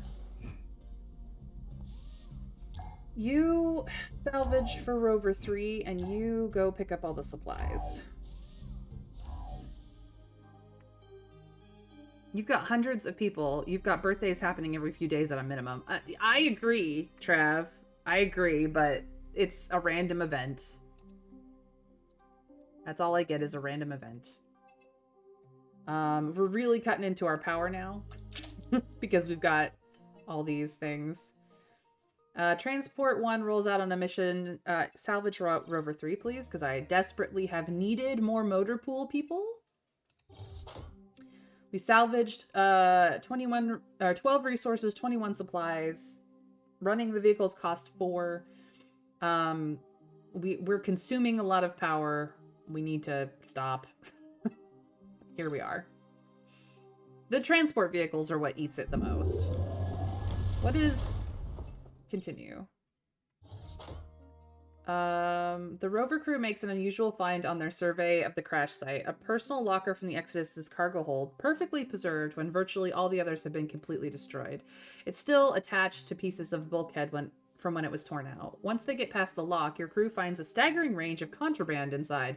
Vodka and whiskey in bottles and bags, stacks of preserved snacks, cakes and savory goodies, and even a few recreational soft drugs. It's rammed full from floor to ceiling, far beyond the normal weight allowance. Has someone managed to sneak this aboard is a complete mystery. It all comes back to base, though, and you'll have to decide what to do with it. I'm not going to question the owner. I'm just going to add it to the colony stores and not worry about it. I'm pretty sure I know who the owner was, and I dealt with him quietly. Whoever stashed this stuff is no longer important. It belongs to the colony now. A pardon for their smuggling and or black marketeering ways seems like a pretty fair trade. You put everything in stores as valuable food and medicine. Hell yeah. What else did we find there? An exploration effort near the crash site offers a bittersweet payoff for Rover 1. It locates a large container of the Exodus, which clearly veered off course and didn't have enough propellant to land properly. Markings identified as containing one of the ship's precious vehicles. The crash was destructive, to say the least. The inside of the container can barely be recognized as rover or transport. However, what's left may still be valuable. The complex electronic motor seems to be okay, to the point of spinning up faithfully when tested. It's an extremely valuable part worth 3 resources in itself. Sadly, the onboard energy cell has been cracked and can't be plundered for power. The vital fluids that keep a vehicle going could have been useful, but the tanks have been punctured or crushed to pieces. Nothing is left but stains and rust. Some of the surviving storage lockers contain parts that will require almost no extra work to install on one of your own rovers and transports. One current or future vehicle will be instantly repaired for free. Satisfied with the haul, the crew of the Rover One returns home to deliver this treasure to your stores. Yay! Okay. So what does the recycling do? Reduces daily supplies cost and boosts health. Okay. That's all I needed to know. Cool. So now I have rovers. I need at least one of them to end up with a weapon. So Rover 3 is going to end up with a weapon. You're just unavailable for the time being. Rover 1 needs to find out what's here. Rover 2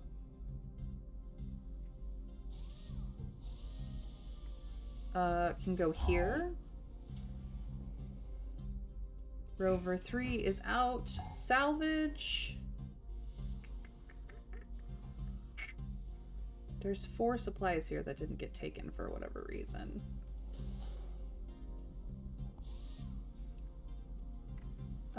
Resources can be picked up here. That's perfect. And can we... No mining assets found. Like, literally the mining thing is just gone. Okay. You're not doing anything today. We have 16 days of food again on normal rations, which is awesome. Morale is just average, which is to be expected. We're just going to end the day. We salvaged 10 resources. We ran 4 vehicles. We made 4 supplies, but we ate 15 of them. And we added more power to the grid instead of consuming it. Yay, us. What did you find? Your rover crew finds the impact crater pretty much where you expect it. Making their way to the epicenter, they begin to thoroughly search, hoping to find something left over from the contact. A small bolide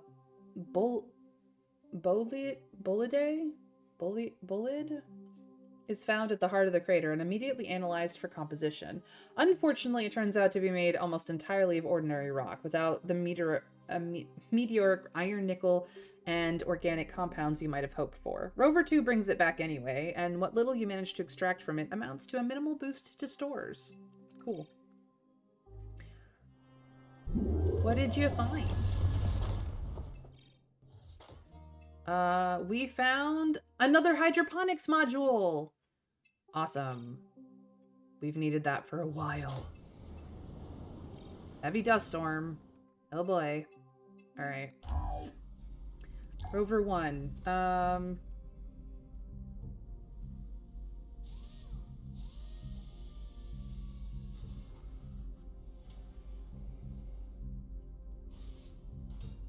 We know what that is. There's just like small supplies and stuff that you could go pick up.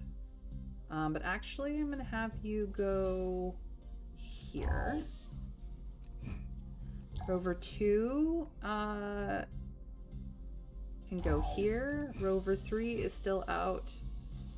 You can salvage this, and you can go out with them. And maybe we can get our food production to stop sucking. Yep, another lettuce each day, maybe 2! Salvage the hydroponics module. So we got 5 resources, 16 supplies. We made no food today, but we consumed 18, and we are cutting into our power quite a bit because of the transport vehicles. Do we go with radiation levels soar as your team approaches? This time they've come prepared and should be able to retrieve the uranium with minimal casualties. The infusium of uranium should significantly boost the power output of a reactor module. However, it will still increase radiation levels in the colony, posing a potential risk to public health. Well, too bad. Rad suits and special tools allow the uranium to be retrieved slowly but surely, stored in lead-lined containers, lashed to a trailer for the return trip. Even protective equipment isn't perfect, however. One of the explorers ends up absorbing lethal levels of radiation by being an idiot and dies not long after returning home. The benefits are significant. Once the uranium is pumped into the fuel sphere, reactor output surges, holding steadily at an extra 30 powers per day. Nina estimates it should last about a week before returning to normal levels. Well, it was temporary. What did we find? Your rover crew finds the impact crater pretty much where you expect it. It's mostly made of rock. We got some stuff. Okay. Base calls you to report an important milestone. Work has been completed on your first vehicle weapon, tested and ready. Rover 3 now has a mounted laser with which to defend itself and the colony from any external threats. Cool.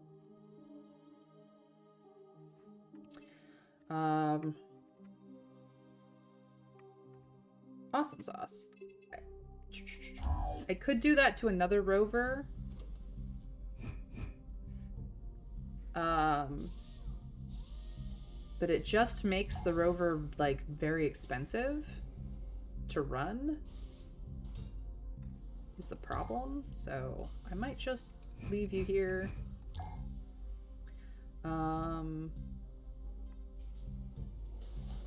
You can go here. You can go here. Everybody else can stay home. Right? Because I'm pretty sure I've salvaged everything in this area that had a lot of stuff to salvage. Yeah. There's just like little bits and pieces now, which I only really need a rover. Well, hold on. See just how expensive you are. Go here. Alright. So the rovers are going out, but the transports are staying home. Hold on. No, that's not what I wanted. We have hydroponics. And I can only put it there, there, or there. We'll put it off of entertainment.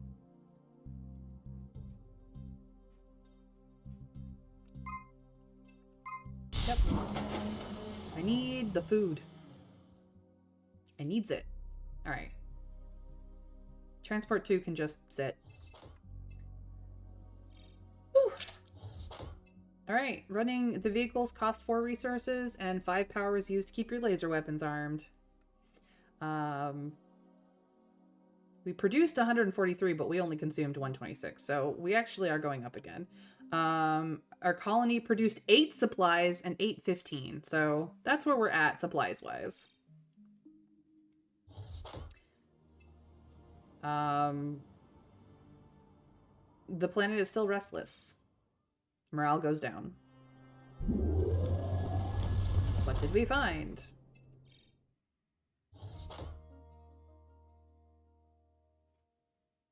Contraband. We will just add it to the stores. 14 supplies. Awesome. What did we fetch? Extra supplies. Let's go. Actually, your rover crew finds the impact crater pretty much where you expected it. Making their way to the epicenter, they begin a thorough search, hoping to find something left over from the contact. A good-sized bullet is found at the heart of the crater and immediately analyzed for composition. It turns out to bear significant quantities of meteoric iron, nickel, and organic compounds. Rover 2 brings it back triumphantly, where the meteorite is quickly melted down for useful materials. So we got extra supplies from a bigger one. Yay. And then the other one was... nothing. Your rover crew finds the impact crater pretty much where you expected it. However, unfortunately, this meteorite must have been smashed into powder when it landed because the site is completely devoid of meteoric debris, not even fragments. I have a feeling somebody else got to that one first. Okay. So...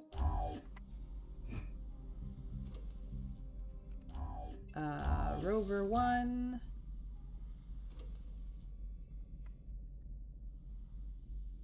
Let's see what's going on here. Be careful, you guys. Rover 2.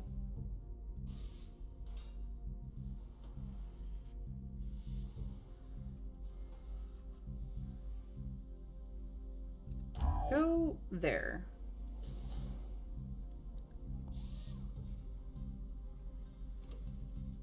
Everybody else can just take a break.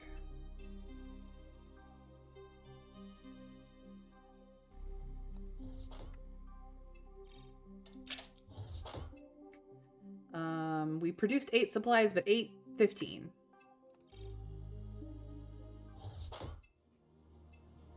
Everything's becoming more dangerous.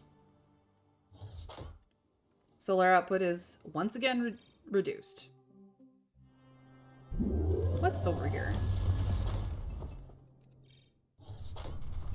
A faint rumble high on the Quivian Mountains is Rover 2's first warning that something has gone horribly wrong. They barely have time to look up before a massive avalanche bears down on them. Despite the light gravity, the steep slopes of the Quivians give plenty of opportunity for rocks to accelerate on their way down, and the rover is swept into the landslide. The devastating fall leaves no one alive among your rover crew, and Rover 2 itself is crippled, buried under a pile of rubble. You're going to have to send a transport to recover it before it can even be repaired again. So, we lost people. We find... Despite a hard day's drive, the rover crew fails to locate any new landmarks. Yeah, nothing.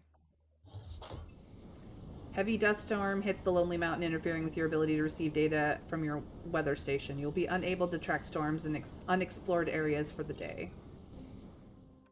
Well, great.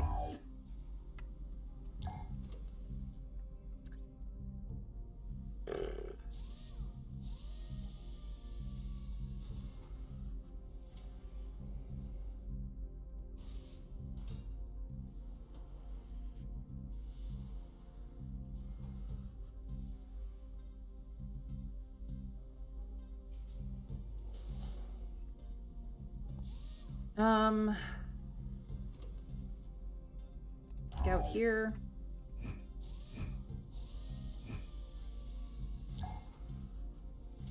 Go fetch.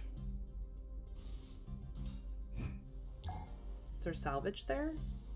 No. Okay. That's all we can do, really.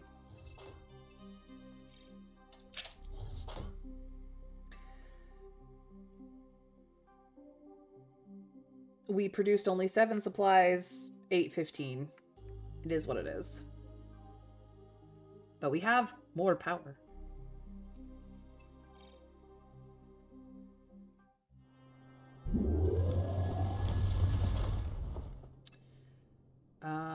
What did you find? Nothing. Transport heads to the location where Rover 2 was crippled in action, quickly loads it up and brings it home without a fuss. She'll still need repairs, but with some care and replacement parts, she'll run again. An unexpected epidemic has broken out over the past few days. Colorful graffiti keeps appearing all over the habitat, some even in heavily populated areas. Bold as brass, all evidence points to a particular group of unruly children. Using the paint you've been handing out, although no one's been caught so far. Some of the older colonists are complaining that the garish painting and signatures are an eyesore. They demand that action be taken to nip it in the bud. I'm going to set up designated art spaces for the children. Some of these paintings aren't half bad, really. The children just need to be given the right place to practice their art. You mark certain blank walls around the habitat as art spaces where graffiti is allowed. With a new featured artist and artwork every few days, it seems to work out well for everyone. The children are happy to get their outlet as well as credit for their work, and aside from a few stubborn holdouts, most everyone seems to like having some extra color around. I had a feeling that that would work out.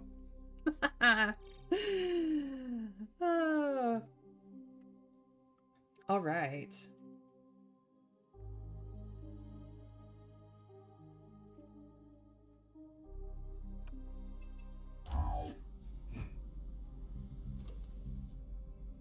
Let's get you repaired.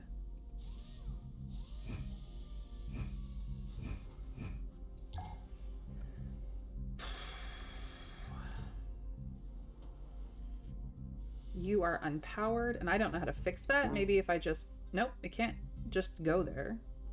I think it's unpowered for reasons. Go here. Go here. Everybody else can just settle down. End the day. So we produced 8 supplies. We ate 15. We still have more power. Rover 2 is back in action. We're good. I just got a critical miss on a stunned target. How is that even possible? I love RNG sometimes. Sometimes it's just ridiculous. Gradually making its way up the mountain, Rover 3 finds an unexpectedly easy pass to the top of a tall peak, from which the crew has a commanding view of the local countryside. They take the opportunity to make a detailed survey of everything in the visible area. 3 adjacent grid markers revealed. Yay.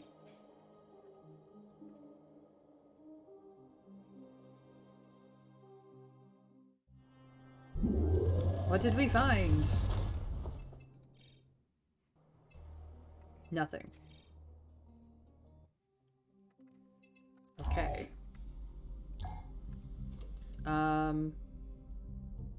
You explore there. You explore here. You explore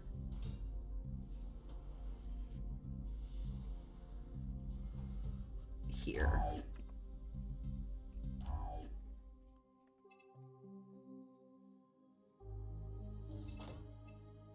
Transports can just sit.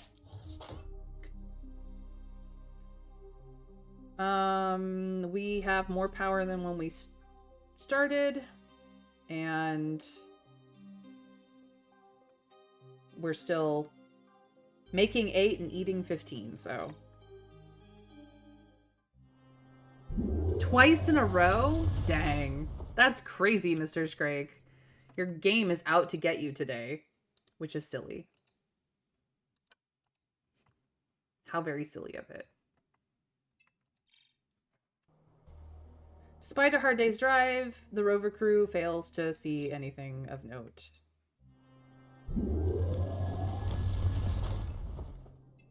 We found nothing. We found a good opportunity to make a detailed survey of everything and see what is in other places. Huh. Okay. So, contains a collapsed terraforming well. And this has ice storms. That's explored. I think they're up here somewhere, but I could be wrong.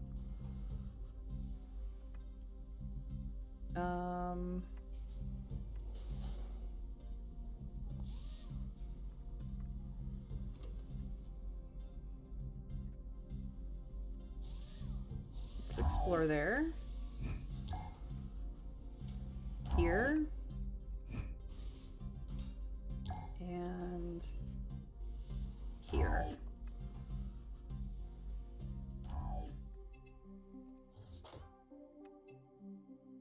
We are 90 days into this.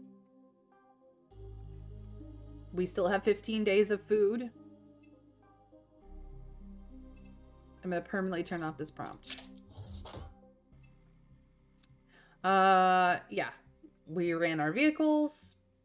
5 extra power was used in the process, but we're still making more power. And we're still eating, making 8 supplies and eating 15. So it is what it is.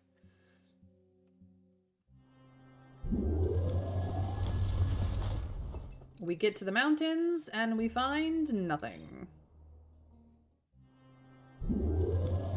We get to the mountains and we find...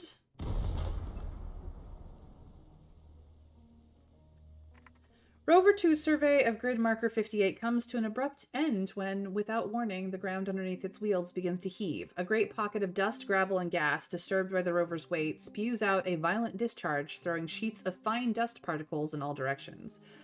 A relatively average dust bloom bursts into the air, flipping Rover 2 end over end several times and burying it in the ground. The dust soon settles, and your crew manages to climb out alive. The rover, however, is thoroughly stuck and will need digging out as well as some field repairs. It will take an extra day to bring her back home in working condition. Whoopsie poopsie. Yep, they do. Rover 1 ends up also in a landslide. Kills 2 of the crew. Rover 1 is severely damaged. Survivors managed to wrench the rover out of the rubble and limp home. Repairs will be necessary, but at least you didn't lose everything this time. Disaster befalls your hydroponics module. Returning to the seed store after a bad crop, your techs discover an equipment failure that has completely destroyed your supply of turnip seeds, rendering the plant functionally extinct. No amount of conservation or reconstruction will bring back the dietary diversity or food production you've lost, reducing daily output by 1. Your hydroponics modules now produce 8 supplies per day, which is all they've been producing anyway. Well, that's fabulous.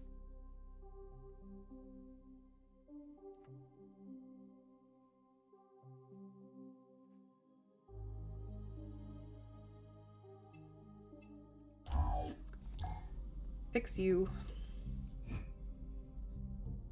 You're on a special job.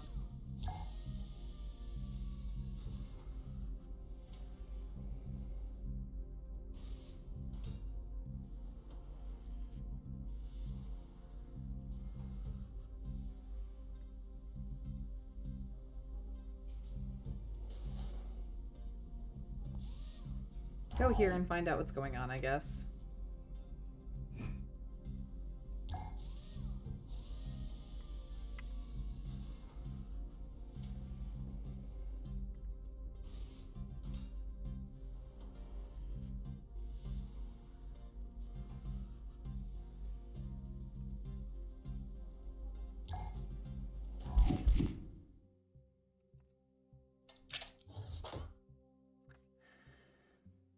We only produced 6 supplies today. And we ate 15. Rover 1 has been repaired.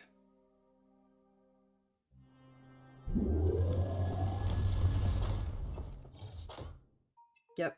Returning to the terraform well, you discover Rover 3 finds it in sorry state. The once gaping mouth's completely caved in. Fresh blast marks, blah, blah, blah. Yeah, nothing we can do here.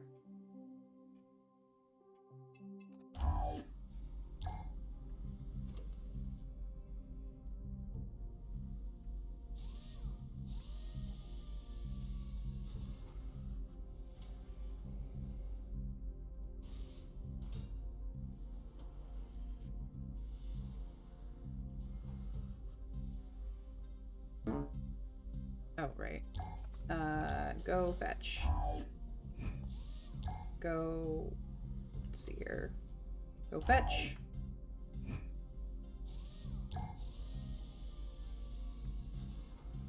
Go find out what's over here. Go patrol.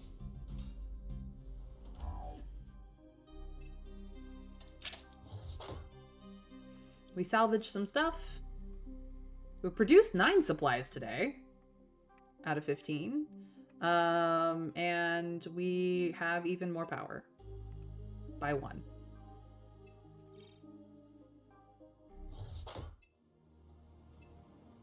Morale goes down. What did you find?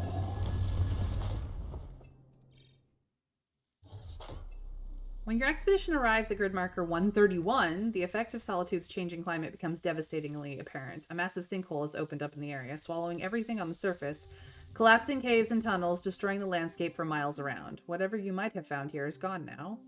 Your rover crew stare into a seemingly bottomless pit for a while before returning home, downhearted and empty-handed.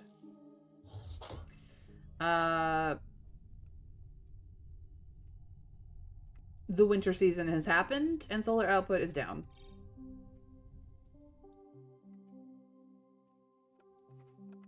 Great. Let's see here. Go fetch.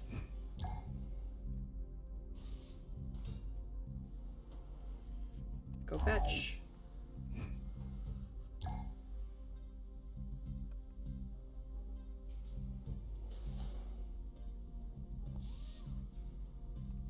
Go check. Okay. We found stuff. We made 9 supplies out of 15, and we also had 6, so that's pretty good. I think we're at a net 0 for today, and we have slightly more power. Yay. What did we find?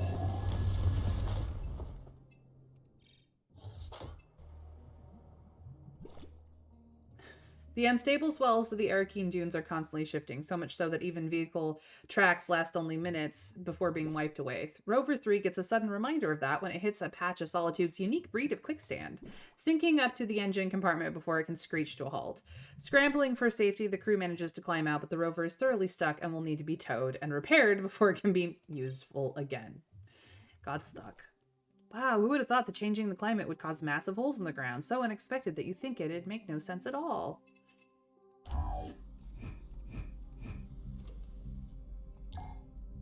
Go fetch.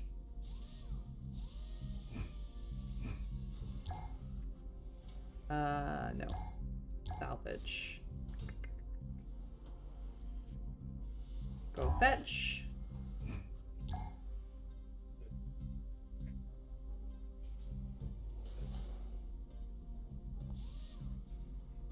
Go fetch.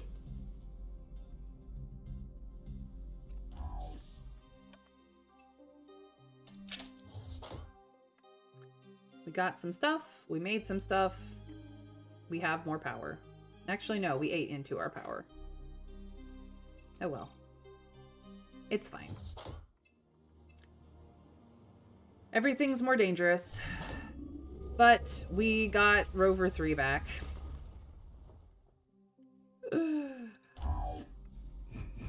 Fix it.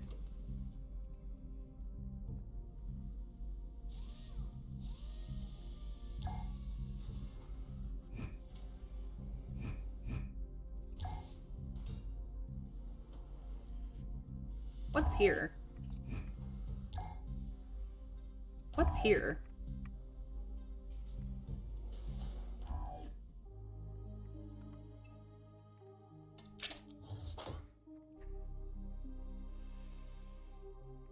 We're now down to 14 days of food. Solar output is permanently reduced yet again.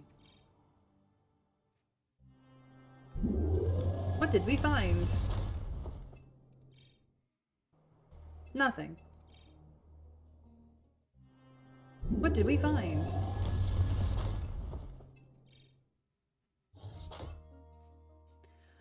Our expedition comes across some rocky outcrops with unusual coloration. Closer inspection and a quick geological survey reveals even more promising data. There are rich deposits of valuable metal at this site, close enough to the surface for easy extraction by a drilling platform. Now all you need is a mining module to extract them, or deposit added to the world map. Cool. A dust storm hits, and production is down. Okay. Well. What is here? What is here?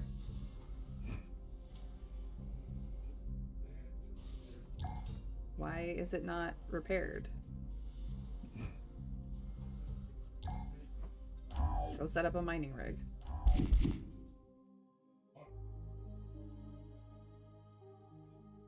So dumb. Who'd have thought the changing the climate would cause massive holes in the ground? So unexpected, you think it. Makes no sense at all. None. None whatsoever. Alright. We produced only 5 supplies out of 15. It is what it is. But Rover 3 has finally been repaired. Took frickin' forever. We even gained power. What did we find? Nothing. What did we find? Disaster.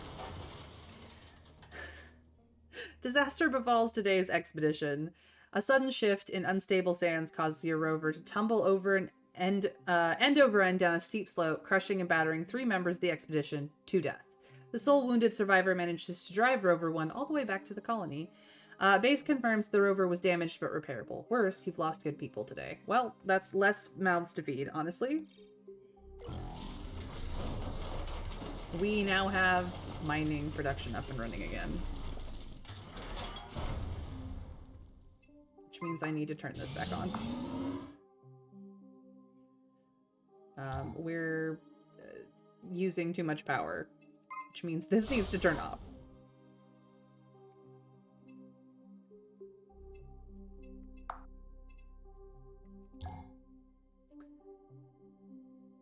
Oh boy.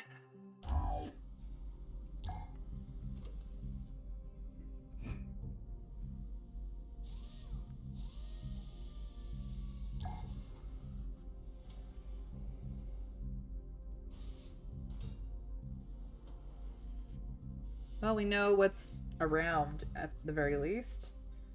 We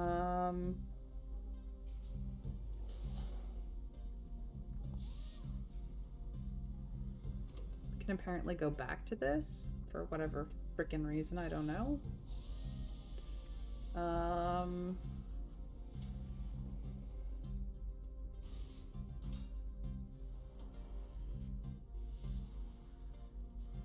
We'll go here.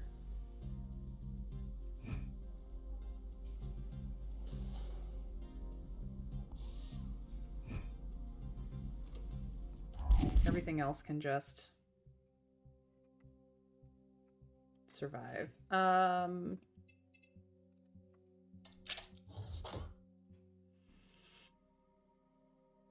We produced 9 supplies, 8, 15, mined a resource, consumed more power than we produced, but Rover 1 is now repaired. What did we find?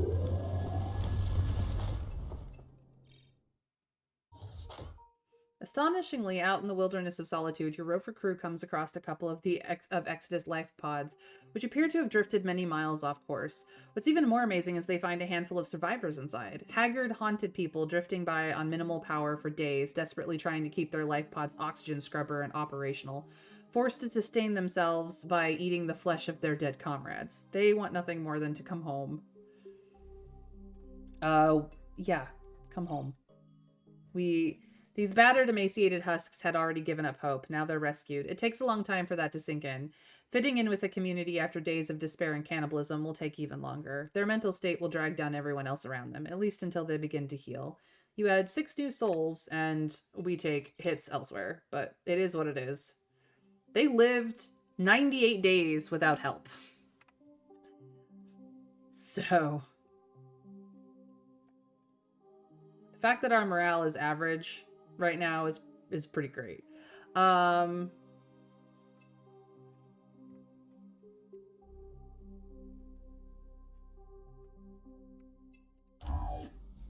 gonna eat power with some exploration.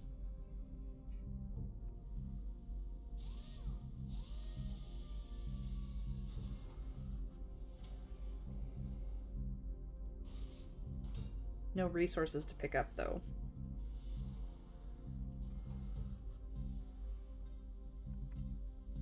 Let's go find out what's here.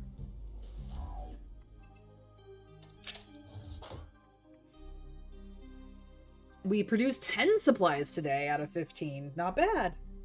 We mined 4 resources, and we still overate power, but it's fine. What did we find? The Dead Sea has... A sudden drop-off takes your rover crew by surprise. Quick reflexes save them from falling into the strange bowl-shaped valley that goes down for hundreds, perhaps thousands of meters below what could pass for sea level, if Solitude had seas. Most amazing of all is the small puddle at the bottom. Scaling down the steep incline is soon confirmed that the oasis consists of actual honest-to-goodness liquid water, bubbling up from a small hot spring, extremely contaminated with methane and other toxins, but that's what your habitat recyclers handle on a daily basis. It's child's play to raise a mechanical sip wall and pump up 20 supplies worth of water. After that, the local aquifer seems to run dry. Although it seems to have been a one-time gift, you thank the valley anyway for its helpful contribution. Rack up to 14 days of food. Let's go. Or, well, supplies, I should say. Cool.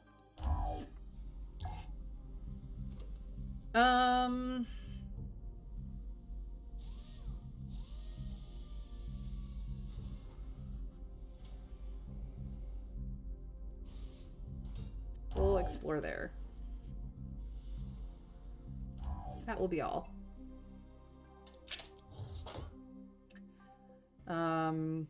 We produced 10 supplies, mined 2 resources, only 815.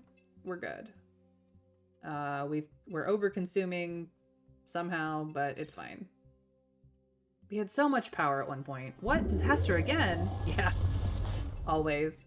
Rover, what did you find?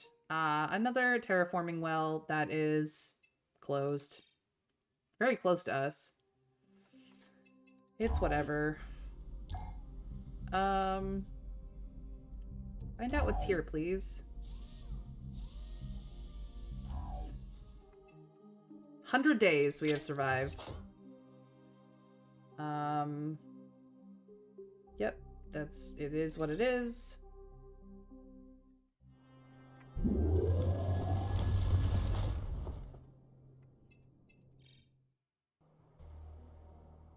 We found nothing.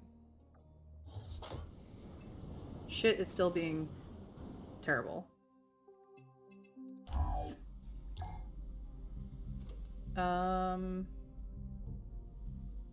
Let's find out what is here.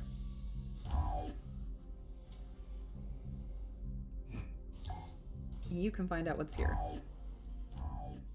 Yes, I'm eating power. I can't really afford to eat, but it's fine.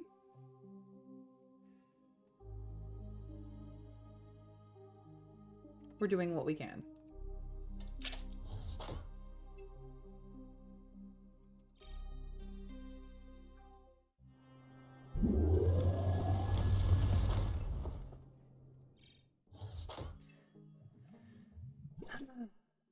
More quicksand.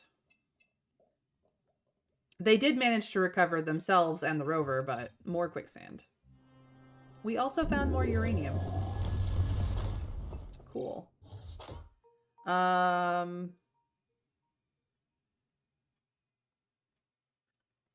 Yeah, we will come back later for it because they need the protective equipment they didn't know they needed. So it's fine. We can go back to it again tomorrow. Of which we will do so now. You. Go back. This is out of power again. I don't know how to fix an unpowered state except... build it. Hold on.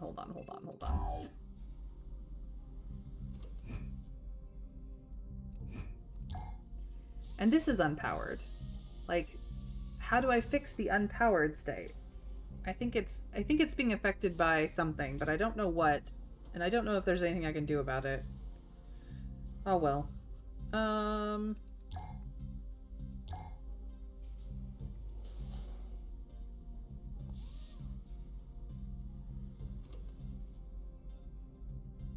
Find out what's going on over here.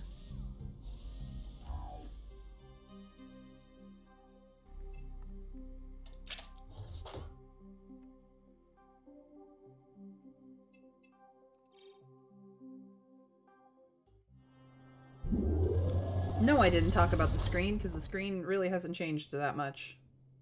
We're down to 13 days.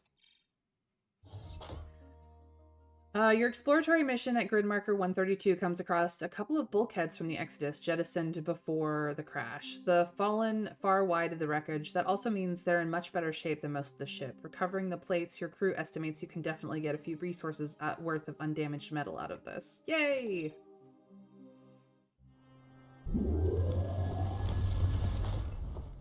We went back with equipment.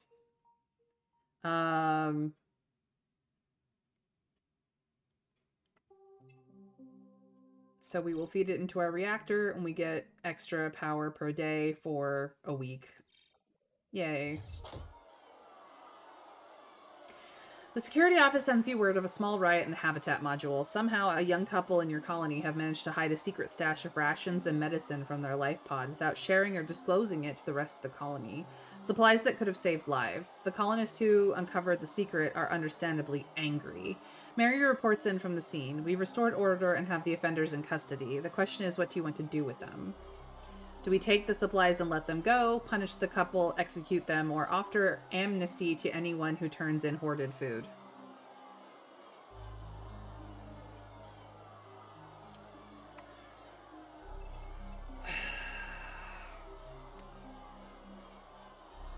What do we do, guys?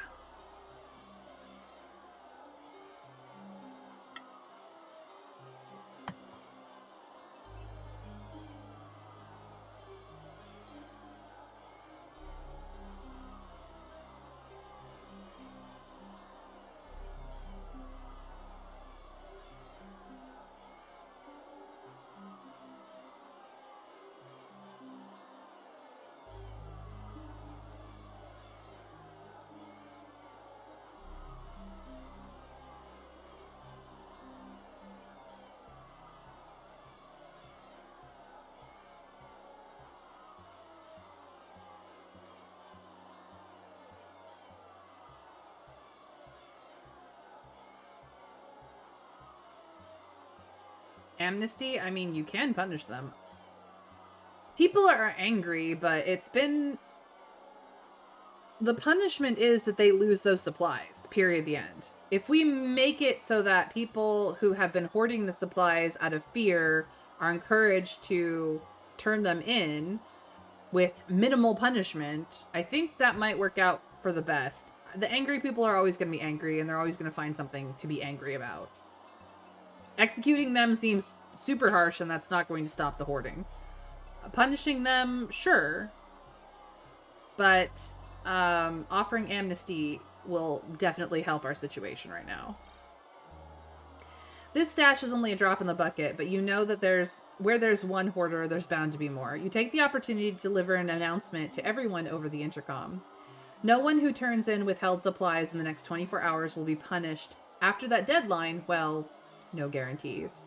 A significant number of people arrive guiltily at the security office to drop off parcels of food, water, medicine, and even some tools and machine parts. All is forgiven, and you let them go unmolested. On the whole, people seem to respect your idea, although there's a considerable minority who complain that you're letting these selfish criminals go with barely a rap on the knuckles. Morale suffers slightly as a result. No, angry people are always going to be angry. If I had punished them, they'd be angry that I didn't execute them for their crimes. If I executed them, they'd be angry that I wasn't more reasonable about the situation. Like, there was no pleasing the small contingent of angry people. And the weather is bad. Still. I am going to turn this back on. That will help.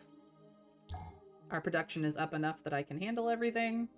It'll go back down when I can.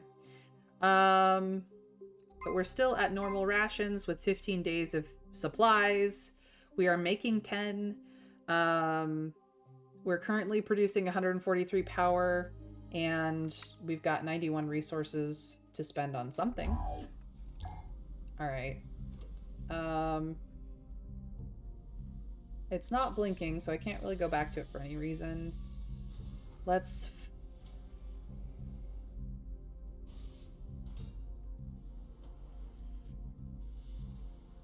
Contains weather station knocked out. Yeah, that's fine. Let's go here. And let's go here.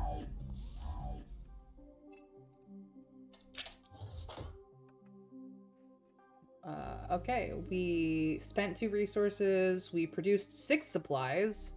Fuck. We are still overproducing power currently, which is great. What did we find? Another sinkhole. What did we find? Nothing. That is expected. Find out what's there.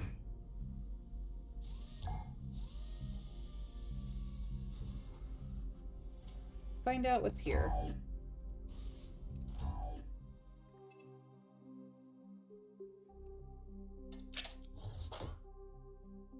We produced 7 supplies out of 15. And we have more power once again. Atmospheric readings are dangerous. Fear has no end. What did we find? We found... Rover 2 spends all day going up and down Solitude's hills and valleys, over parched tracts of desert and rough canyon floors. Nothing presents itself that might be worth mapping or recovering. Nothing but more countryside, more rocks, more dust. Or rather, there's nothing physical.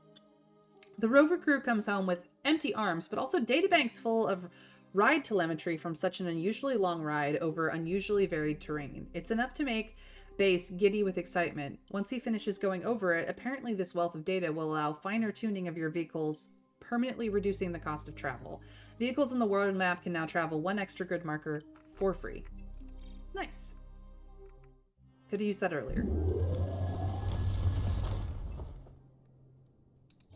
What did we find? Yet another filled in well. Solar output is increased by 10 because it is now summer. Cool. So explored.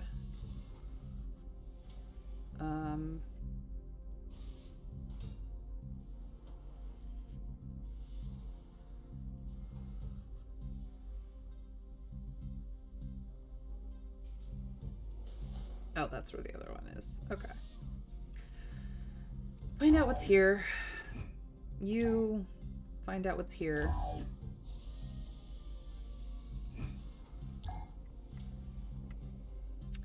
One supply, 3 supplies, 2 resources, 2 supplies, 10 resources. This is apparently working again. Cool. So with that being the case, you get to go pick up the resources from there.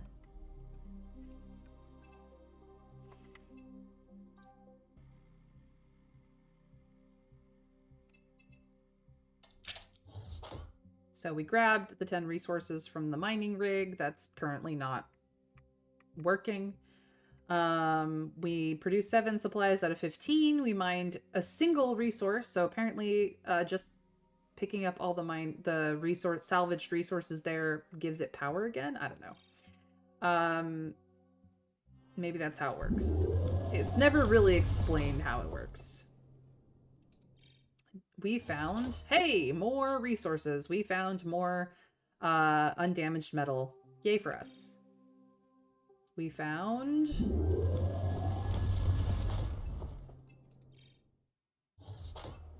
what was an impact crater, but it is empty.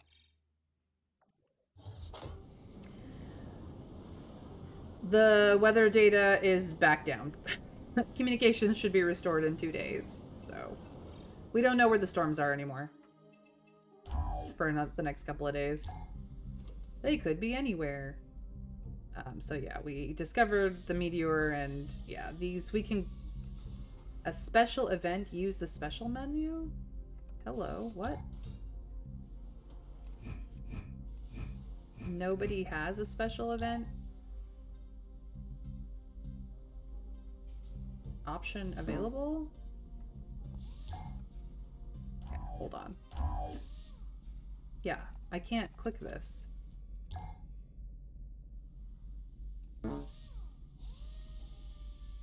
It's collapsed. I didn't find an open one. I'm looking for the open one. So, go there. Go here.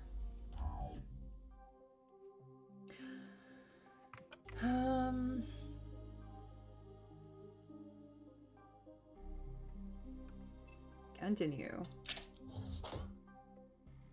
Alright, we produced 2 supplies today. 18. Mined 4 resources. So when it gets to 10, we have to go pick it up, or else it does nothing. Okay, I'm starting to understand what it does. We got resources that we otherwise wouldn't have. It's the best result. Well, I think I finally understand what the remote mining platform does. Is it like the square can hold up to 10 resources, and then you have to go pick it up before it will do anything more. So it depowers when it's not in use, which is fine. We found yet another well that's been destroyed. And we found here a transport vehicle that is so crushed as to be useless, which is fine. The complex electric motor seems to be okay to the point of spinning up faithfully when tested, so that's 3 resources. Sadly, the onboard energy cells were cracked and can't be plundered. Vital fluids are nothing left. Some of the surviving storage lockers contain parts, so that a future vehicle will be instantly repaired for free. And satisfied with the haul, we got more stuff. Yay for us. So that's great.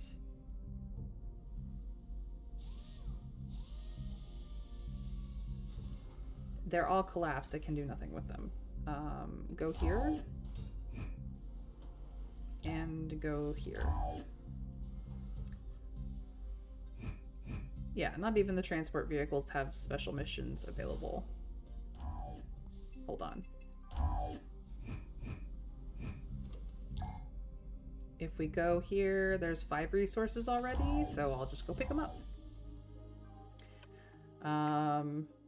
We're gonna be eating into our power reserve, but that's okay. It's what the power reserve is for.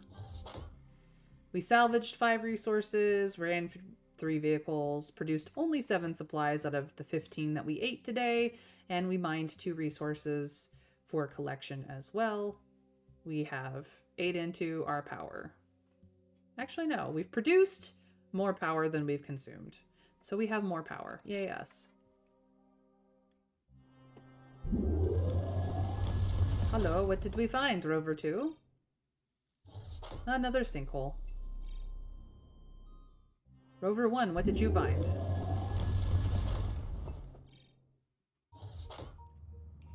Ah.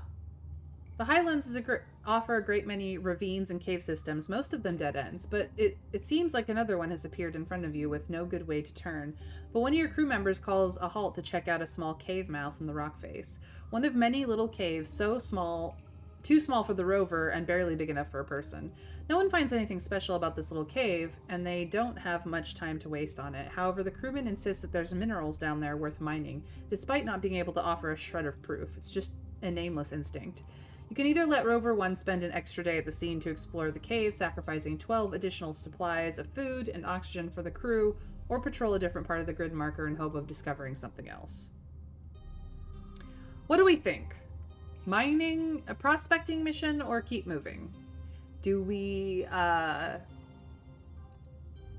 trust his instincts, or do we just move on?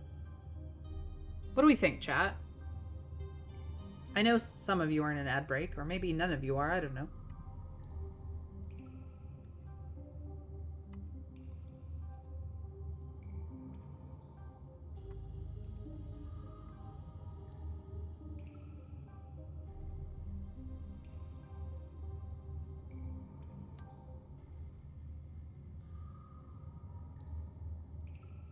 What do we think?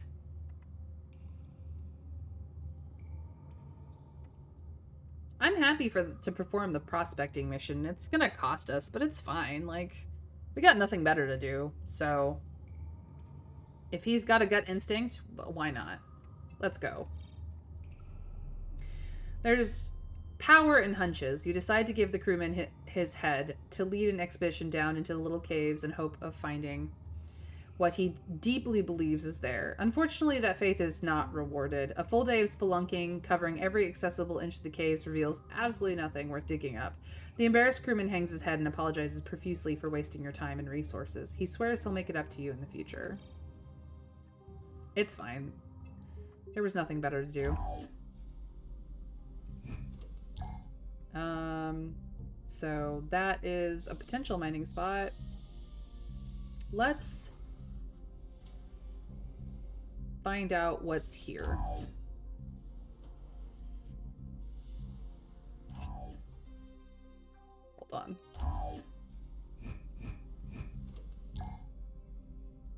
Oh, not enough resources to worry about yet.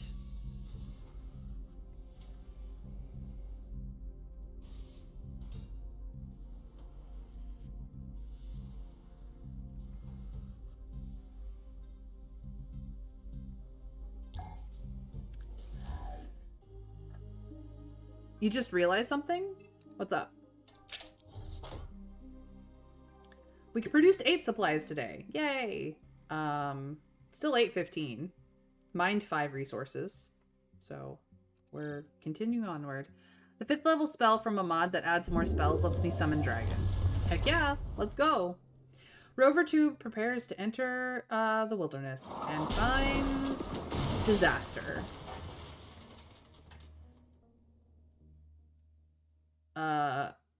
We lost 3 people and have to repair the rover. Well, you get to go. We'll find out what's over there. You got repaired for free, so you get to find out what's down here. And you get to go pick up the mining supplies.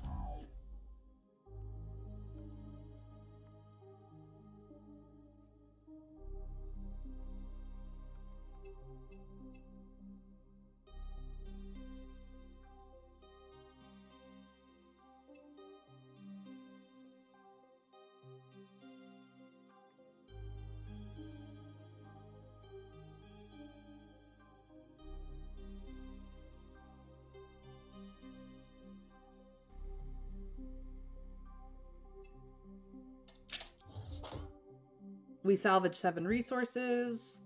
We produced only 6 supplies today. 8:15. Mined a resource. Got more power. It's just another day in the colony. And I can disguise dragon as Tresem, since it's Gale's dragon. It's a canon that Tara, his Tresem, can do the same. She is secretly a dragon. I agree. Secretly a dragon. What did you find? Problems. What did you find? Resources. Awesome.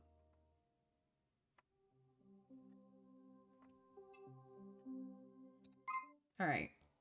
Let's see what we can do here.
Whoops.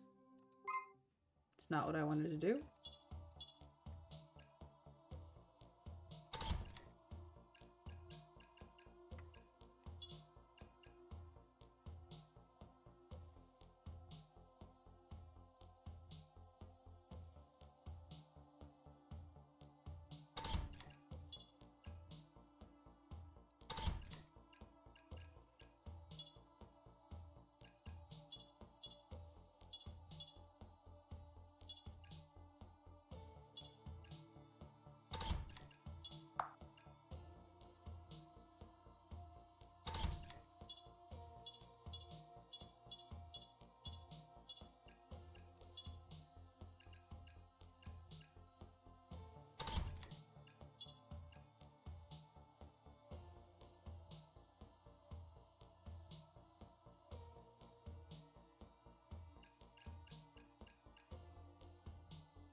Mm-mm.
I don't know what control surfaces mean.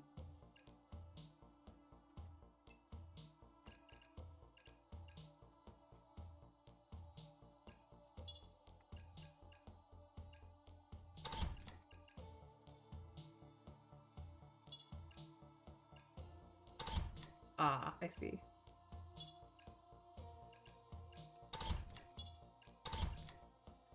Chance of survival, 0%.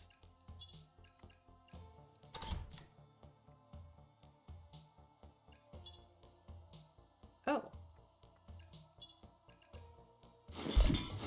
What? No.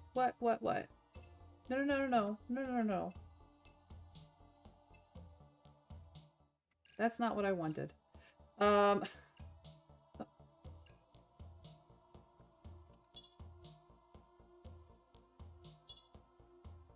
Okay.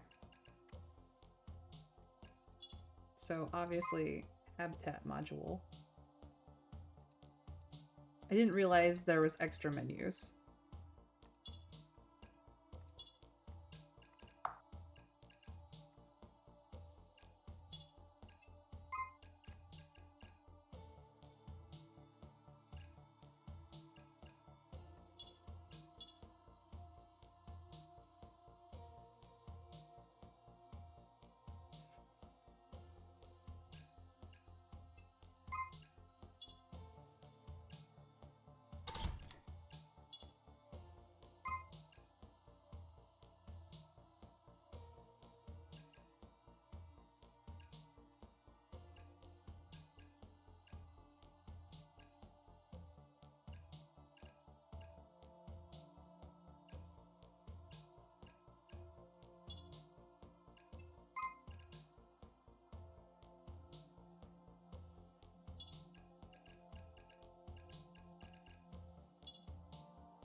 Okay, so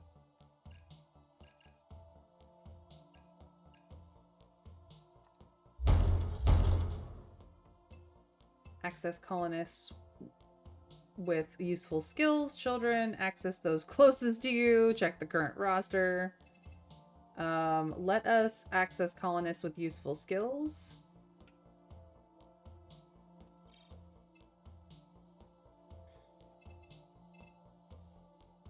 We're gonna need engineering.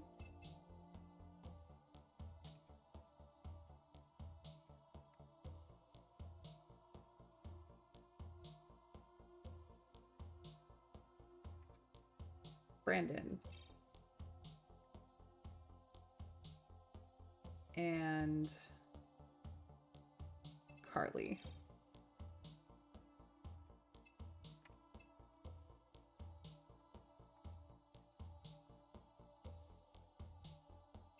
Ooh.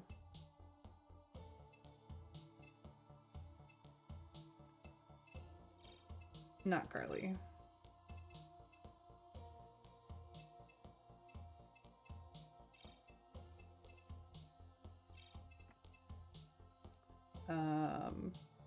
It's Brandon and Ashlyn.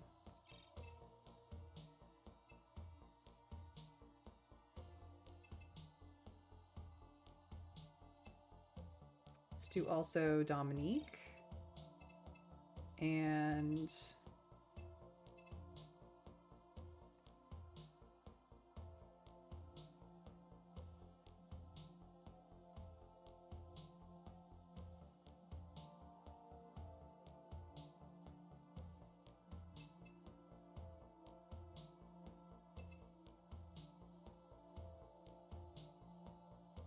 Brent.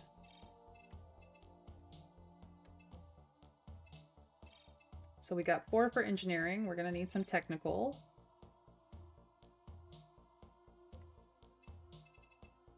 Crystal. Cyrus. Nula. Raphael. How's your Revolutionary Death to Earth faction doing? Are they completely suppressed, or are there still some incidences? They've not really been around, honestly, Trav. They just seem to have, because the Death to Earth faction wasn't a faction, it was just my ex-husband Connor. Elysium is that faction. Just seems like a spaceship would be a pretty major target. Yeah, well, there's nobody inside the thing that can do the thing. So we've got 4 technical for engineering. Let's get into science now. Teacher instructor Colton is going. So is Alexis.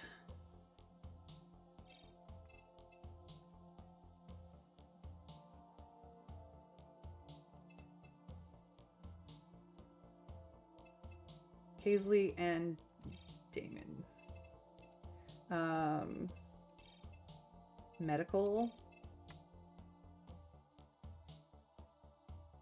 Maurice is going. Aiden is going. Wyatt is going. Sharon is going. No. I need a nurse.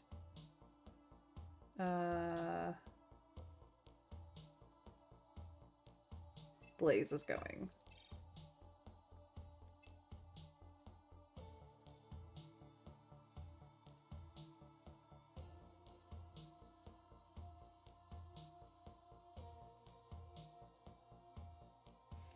And then Sam is going.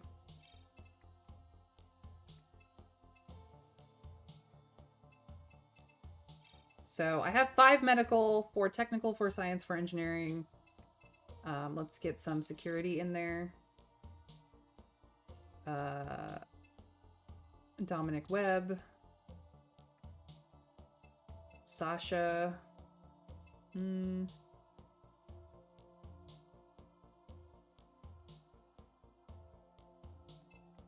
Gunner.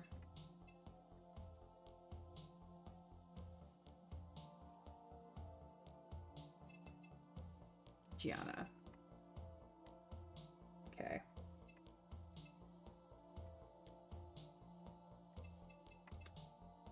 Access the children.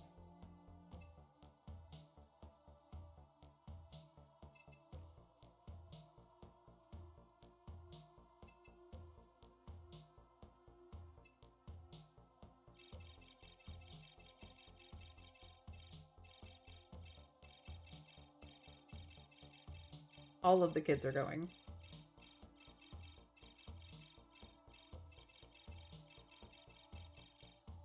Okay, we still have 22 free spaces for people.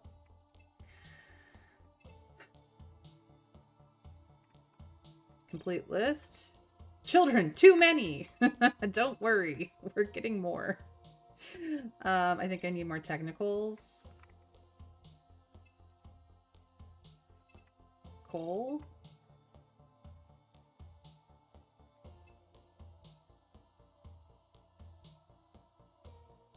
Rosa.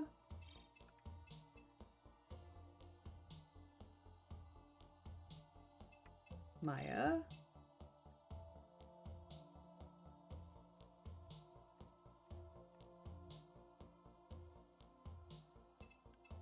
Salvador. And Matilda.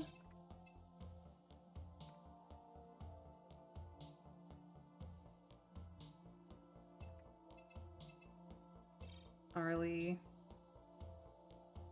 And Xander.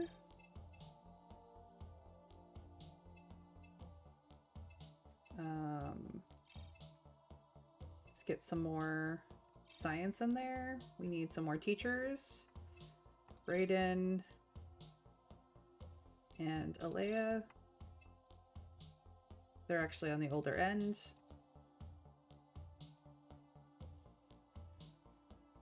Cade is going. So is Isabel. Nobody that you know of. Indeed, indeed. Andrea. Annabelle. And Casey? No. Need more food technicians. Madeline. And then more engineering.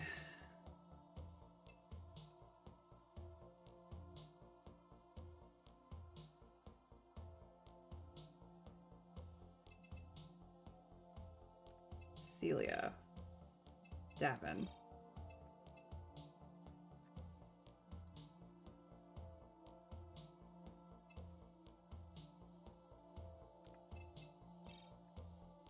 And Harper.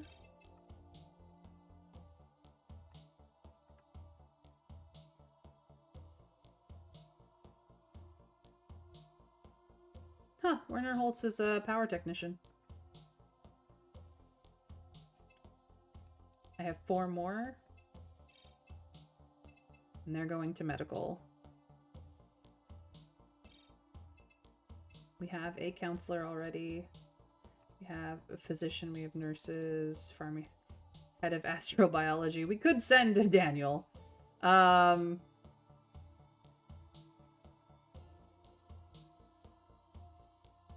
know what? Fuck it. I will send Daniel. He can be in charge.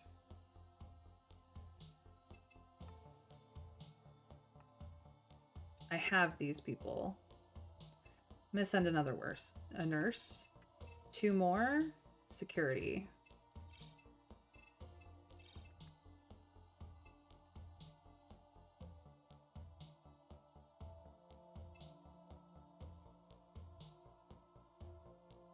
Valerie.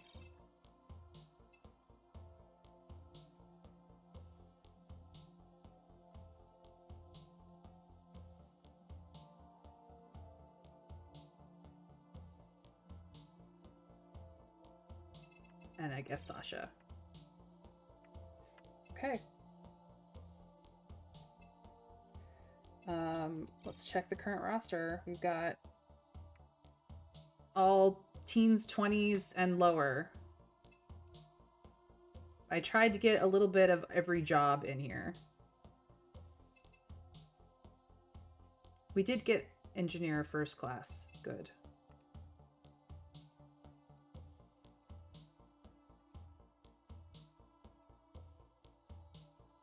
And then all the kids. There's a 77% chance of success.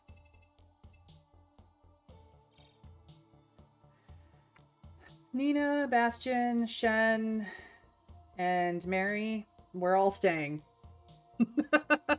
We're all staying.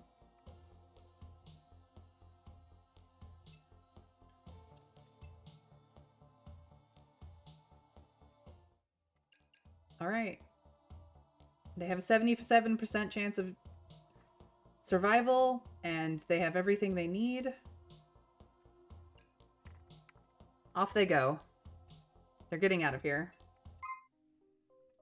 We have 12 left. The Great Hope is not a pretty ship, but it is a ship. Every component has been triple checked by your engineers to make sure she should survive takeoff, as well as the long journey ahead. Now the big day has come. Or rather, the big night. The launch is planned for shortly after midnight, when the moons are in slightly less problematic positions. The world goes dark with the setting of the sun. The hours continue to pass, filled with pre-flight checks and other safety procedures. Everyone's mood is mixed as the crew continues to work. Happiness for the people going up, worry for those left behind. Finally, the time comes for people to board. A line of orange EVA suits begin to march up the ramp under the harsh white spotlights trained on every part of the Great Hope. 100 people.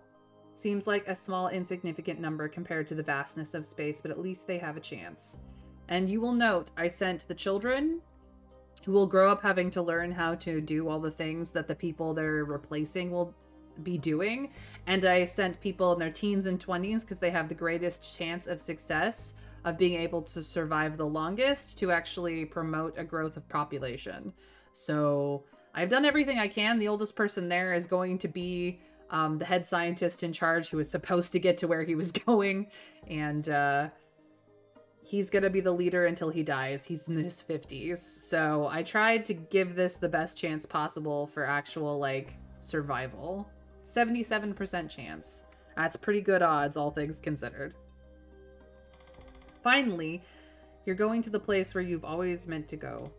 Tantalon. The next world of humanity. The journey itself will take over 30 years, but you already feel like it's within your grasp. The people left behind forlornly as the ship's outer hatches close, knowing they won't see green fields or fresh air again, not in their lifetime. Yeah, these are people who could probably survive the trip of being awake for 30 years as well, but probably won't be. Without that hope, some will probably lose the will to live. The suicide rate will go up, but that's less important than the continuation of the species, right? Perhaps. Perhaps some of your people will survive on solitude. You'll never know. There won't be any way to communicate, and visual contact won't last for more than a few days. You just have to believe that this is for the best. The boosters begin to fire, during any other thoughts out of your mind with sudden intense weight of being lifted off the planet in a column of atomic fire. Going up. I guess I'm going with them.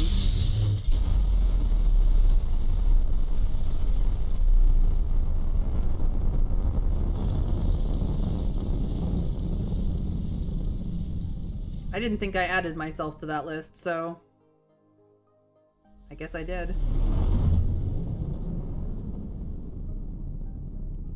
110 days on solitude. But do we make it? Well, that's where I'm ending the game, apparently. Approximately 1/4 chance of the game ending badly now. I guess we'll see. Illuminated Games made this, The Next World Planetary Exploration. These are all the people involved who made the game. Congrats, you guys. You made a decent game. I won't say it's the best science fiction choose your own adventure I've ever played. Obviously, The Alters far outstrips what this game did, but for a 2016 game, that was pretty solid. Outside of the fact that some of the science was a little wonky at best. They leaned heavily into the fiction and didn't do quite enough scientific research, especially if they're going to give the planet that you land on um, a Mars-like atmosphere and situation. But outside of that, a little bit more, research. They really could have done more with this, I think. But they did a pretty decent job as it was. I'm not unhappy. I did enjoy playing it. Some of the situations were a little silly, but sometimes the silliness is a part of the charm, you know? Congratulations, you've won the game after 3 months, 2 weeks, and 6 days. You have 100 remaining colonists in great health with average morale and 4 days of supplies left in stores. Well done. We did it. We survived. We got to Tantalon. I got the good ending. And that's it. That's the ending I got. We could play this again and try to do better, but honestly, considering I went into this blind, I actually think I did a pretty good job. Did I think this was going to take more time? Yes. Is that a problem? No. Absolutely not. I had a good time.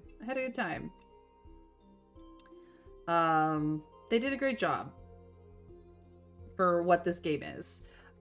So I think we're gonna just switch and play Balatro till the end of stream. So I will be right back.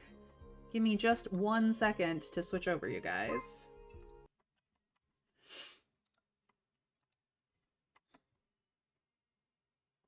Actually, you know what? No, we're not gonna play Balatro. We're gonna play Slots and Daggers instead. I was expecting a few more events of certain kinds. Well, we couldn't find the people. I didn't have the rovers for this, honestly. But we're gonna play Slots and Daggers instead. This is Slots and Daggers. It's a fun time. Let me just change up my stream info real quick.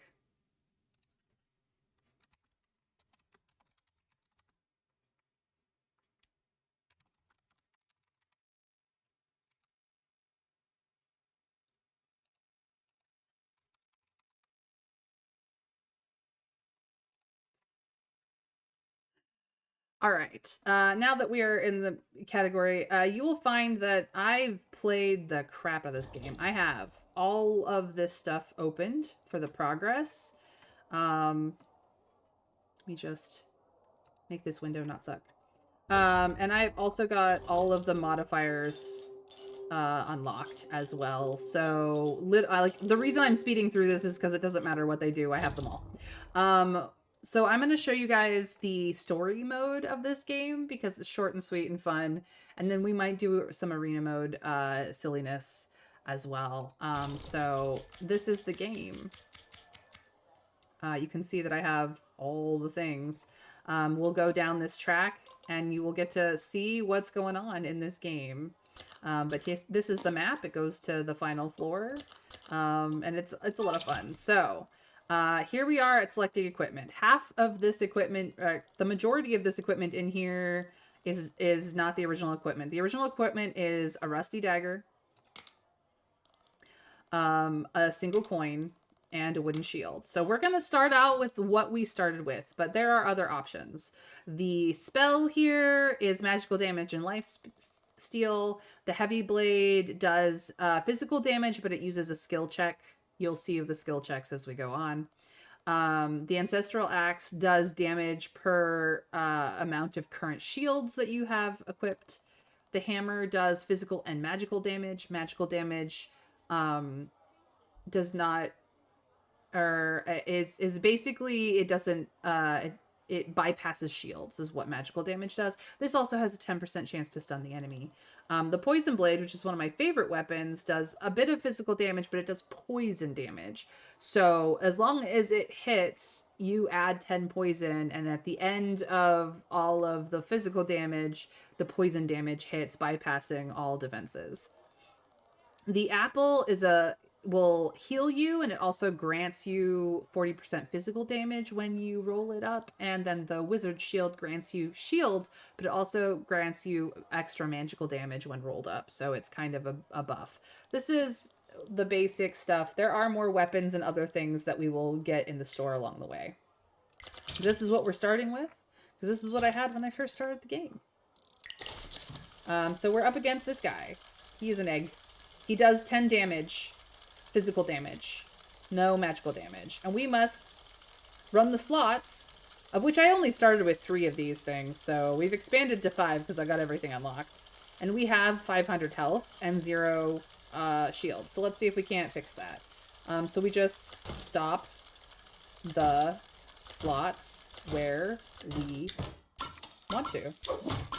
You can kind of do what you want in an order. I got coin to spend in the shop, so I've got 5 monies. I also have these dice over here in the corner that if they roll triple numbers of the same number, they something cool happens. Yeah. They also tend to fall off the screen and stop being useful, so I don't rely on them. Let's see, where do I want to stop? It's fine. So as you can see, he's doing, his physical damage goes up every turn. So the faster I kill this guy, the less damage I take.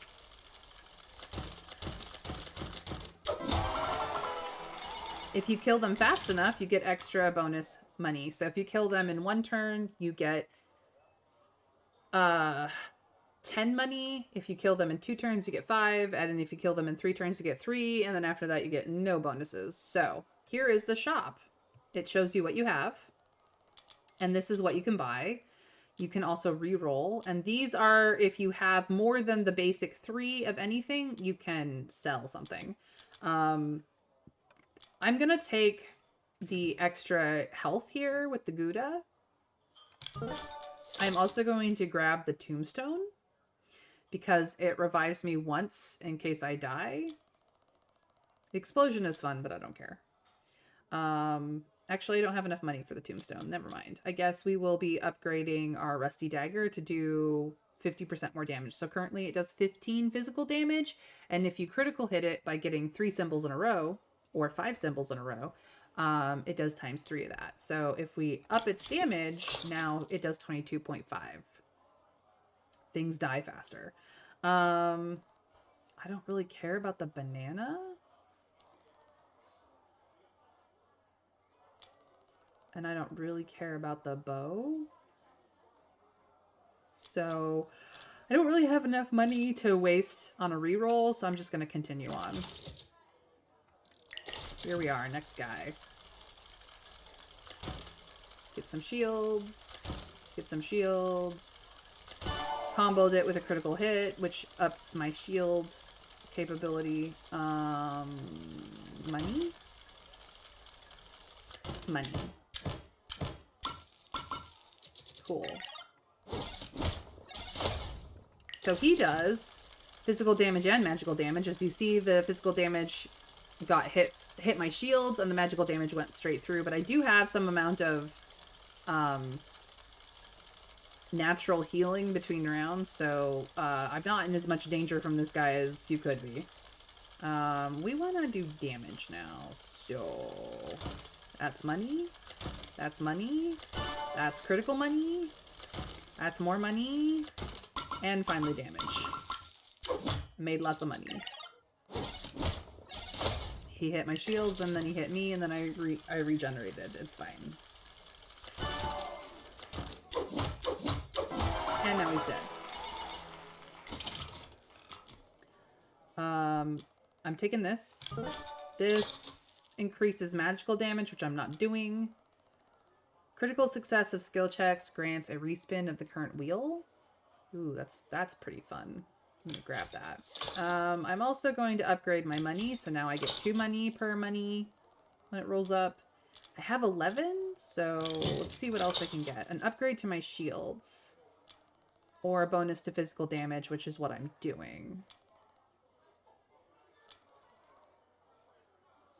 damage. I have made that decision. Hammer Goblin. He does physical damage 3 times, so he's gonna go bonk, bonk, bonk. So let's see if we can't get some shields up and running. Nope, that's money. That's shields. That's shields. That's critical shields. And that's more shields. Cool. Wham, wham, wham. And now he's doing that 14 now. Money? Ooh, that was nice. I got so much monies.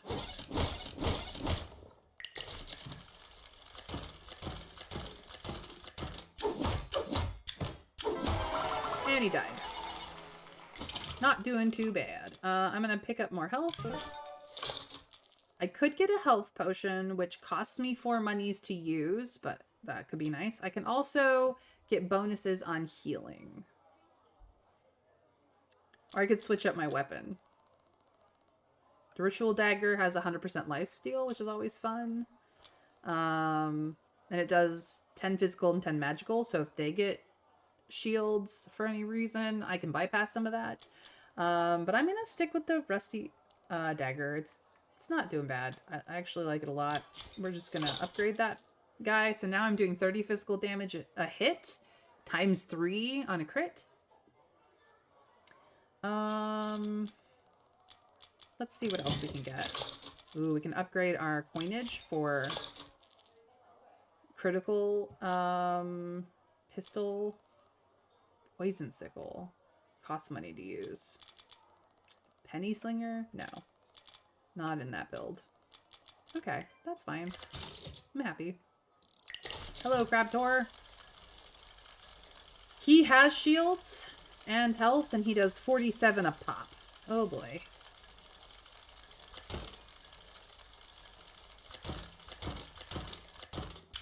Here we go. He's gonna hit hard. So he hit me enough that my shields emptied and I got hit by the rest of the damage. So the damage does follow through on the bars.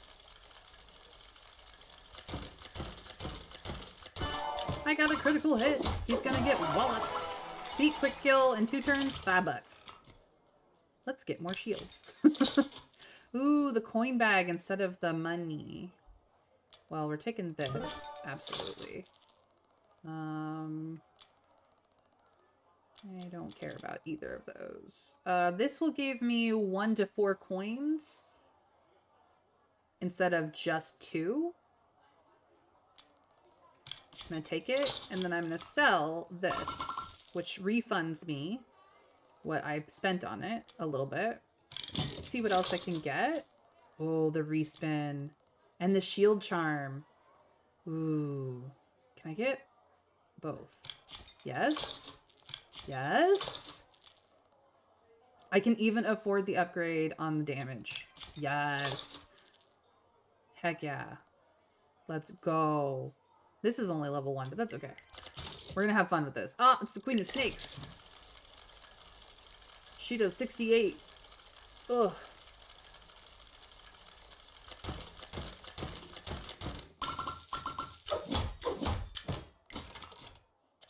So now I made $9, which is great because now I can essentially bump the machine and reroll for more goodness. Look at that. She's almost dead. This is actually boosting how much shields I get. This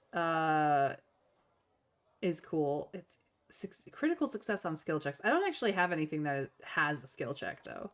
But we might pick something up in the later game. This is actually helping my damage a lot. And then this is why I have 600 health currently.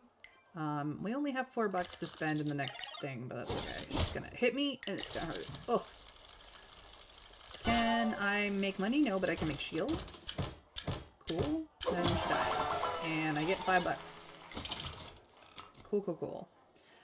So I can either up the wooden shield. It's doing 30 shields currently.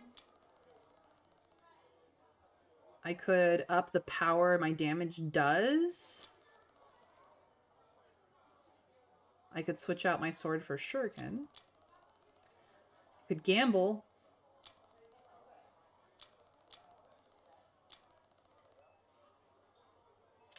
I need more money in general. Gambling actually does pay out. We're gambling. I can't afford this now, but I can't afford to upgrade my shields. So now I get 40 shields. This is helpful. Okay. Next. Okay, so we've reached the next map, which is the Black Cemetery. The Beggar King once commanded an army of thieves. He tells stories of the grand siege on the citadel, the Battle of Kun. Now he guards the cemetery gates, smoking cigarettes and counting the moons.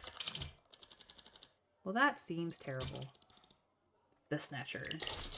He is just going to give himself shields right off the bat. I'm going to damage him as quickly as I can now. I don't have enough for either of these, which is unfortunate. I didn't make him that money. So now he has 100 shields I have to now get through. It's fine. So my shields are topped out at 175 currently. I have enough money to gamble. Does it get me more? Yes. Yes. And that's why you gamble. Let's do more. Oh, more monies. Yes. Death to him. That was awesome. Ooh, the mirror. All symbols will execute ×2, but it costs 9. I have enough money for this. I could wrench the symbols for more combo abilities. I'm going to upgrade the coin bag, so now it does 2 to 6 coins. This is not actually doing anything for me, so I would like to refund that, thank you. I'm going to take the wrench. Mirror doesn't matter.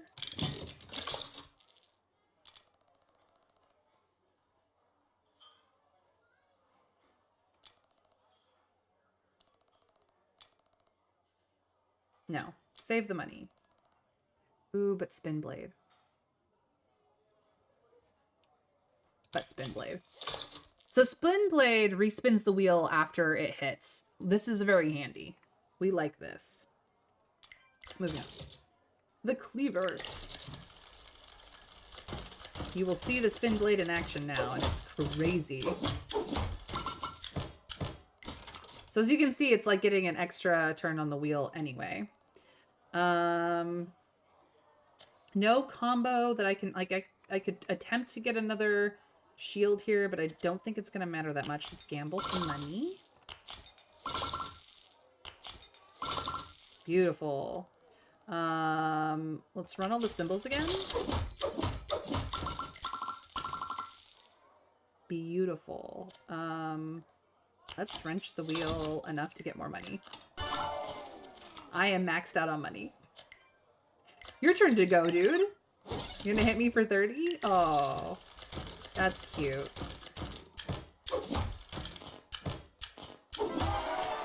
Goodbye.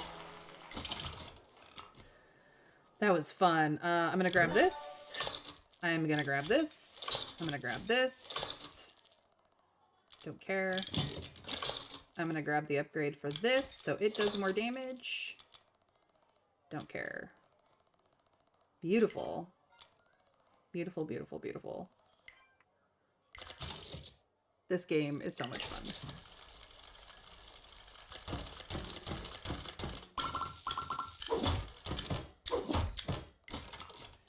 Okay, you're gonna do 2 damage ×3, but it goes up fast. Let's gamble for more coins. We're on the upward trend. Let's get more money. And then do it all again and probably kill this guy. Nope. That's fine. I've got full shields. He can barely hurt me. Went up to 12, but all I have to do is hit him. Let's go. We're at max.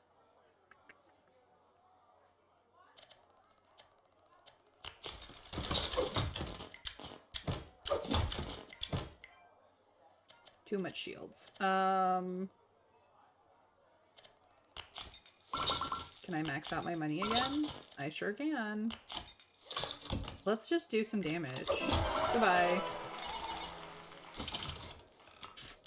We will take this. We will take this. And we're going to slow the wheel down so I can be a little bit better at frickin' getting what I want. Ooh. We're going to upgrade our shields. So the iron shield grants 40 shields. This one's at 40 shield at level 3, but this one's at 40 shields at level 1. So, goodbye and hello. Not really needing the healings. Yo. Ooh. Let's upgrade the damage on this. And we still have enough to do this. And we still have money left over to gamble with. So I'm pretty happy. Look at that. Level 1, level 3, and level 5. Our power-ups are the wheels slow down, the revive, the bonus, the nudge, the gem, the bonus turn, bonus physical damage, and our health. Let's go. Let's go! See, now it's running much slower. So I can kind of find the symbols I want.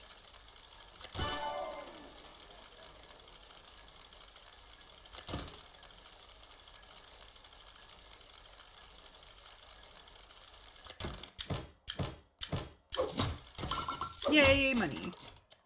Alright, let's gamble. Ooh, we got buco bucks there. I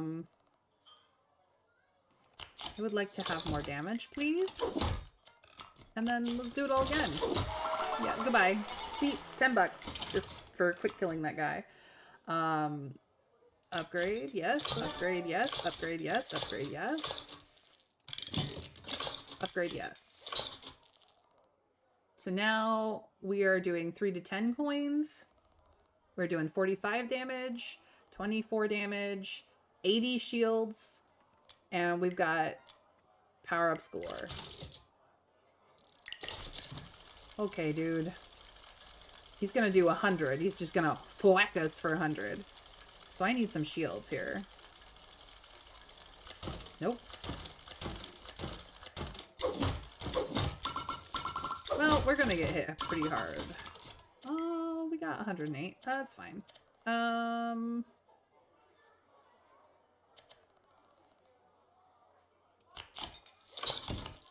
Let's get more money. Then gamble. Beautiful. And then do it all again.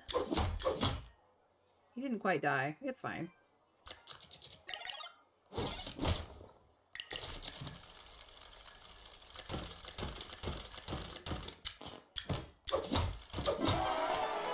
Goodbye. Alright. Up the damage. Take the health. Up the damage. Up the shields. What else can we get? More shields. So it takes less shields for us to fill up, essentially. Alright, we've made it to the cursed swamp. Time to deal with King Komodo.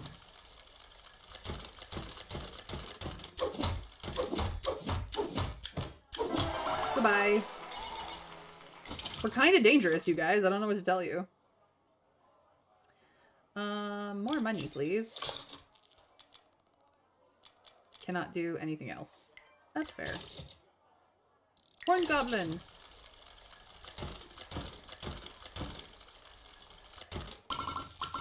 More money, please.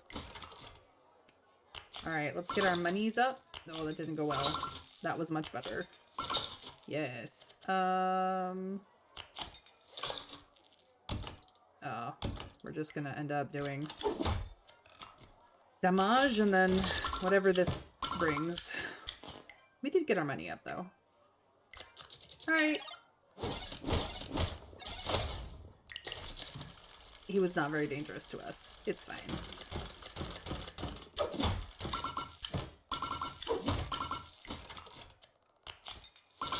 Can we max out our money? No.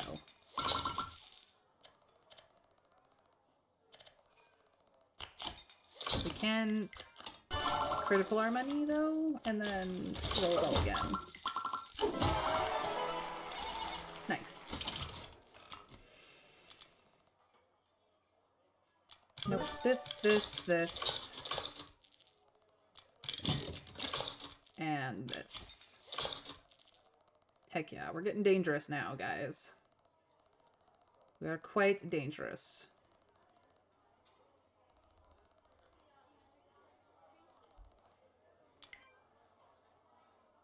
Next. Death Trout. Death Trout. Ridiculousness. I'm not even worrying about what symbols are coming up anymore. I'm just having fun now.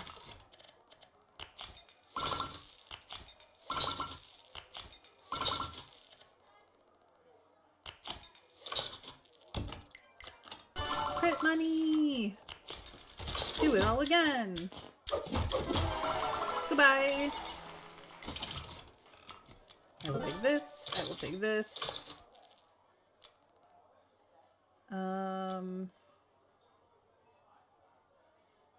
I will take that. That's good. Wagner. That was nearly almost all money. Pretty much maxed out the money. Now I've maxed out the money.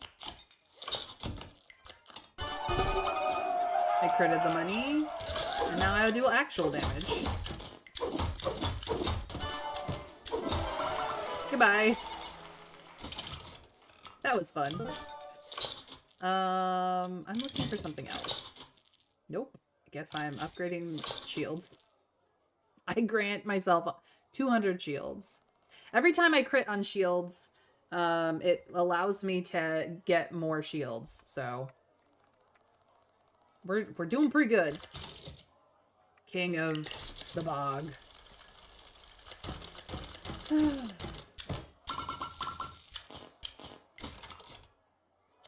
I actually would like to get more shields, please. Thank you.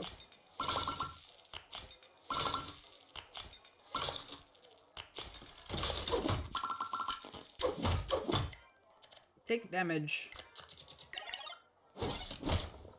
Yeah, that took like half my shields. Ouch.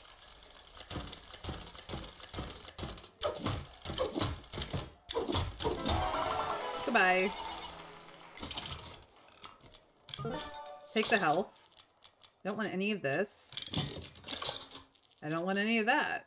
So I think this might be maxed at level 5. I think they're all maxed, so I'm looking for my coin bag replacement in the shops now. All right, new map, the Red Desert. You find an ancient book speaking of bygone times, the Golden Cathedral of Quill, tobacco caravans from the Plains of Plenty. The imprisoned ceremonial master Shana, who invented the coffee ritual to distract his captors. And almost unreadable in the forbidden chapter, faded scribblings of the invasion of Kol when masked riders burned the cathedral and pillaged the plains.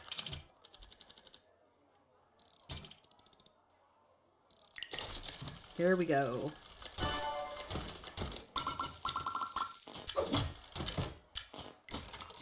I filled up my entire shield bar with one hit. How crazy is that? I would like some damage, please. Thank you.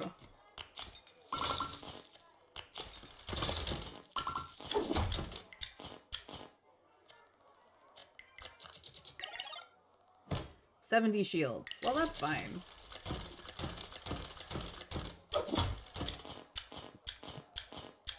I maxed out on shields and money. It's really sad.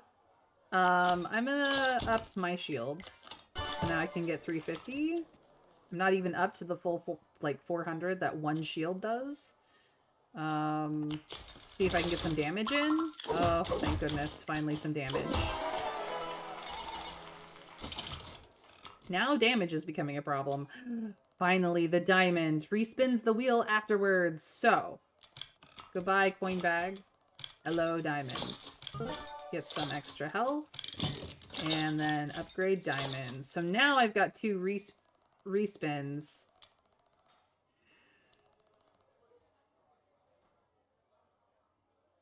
We'll see how this goes. The shard thing. It's just gonna do magic damage, so my shields don't even matter here.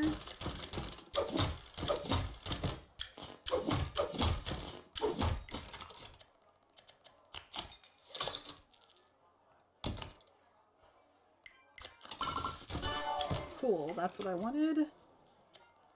Let's try to max out the money.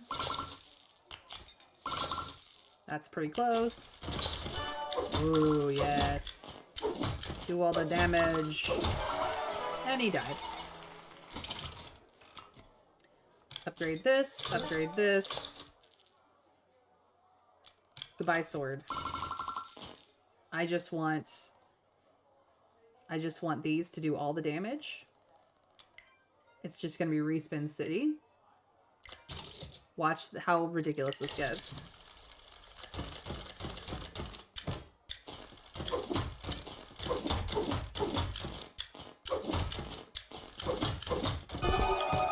And I upgraded my shields to 425. Let's go. Deal more damage. Goodbye. Oh, I've made it ridiculous. It's so easy to make it ridiculous. I could upgrade the physical damage when rolled. Is this? No, I still have space for one more.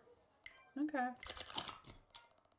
But that will slow down the re-rolling. And it also, like, the more symbols you have up here, the less likely you are to get something. That's just statistics in general. So we're just having a good time re-rolling the crap out of things. Hi, Archie. You're a T-Rex.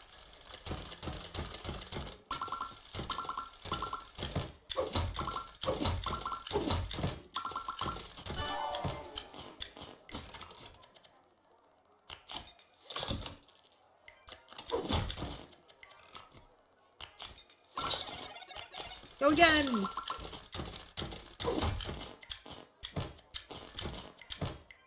I might have to take shields out, honestly. They're getting in the way. Don't know what I will... I know exactly what I will replace it with, but... we may have to start adjusting our build because... I'm not doing enough damage. Goodbye.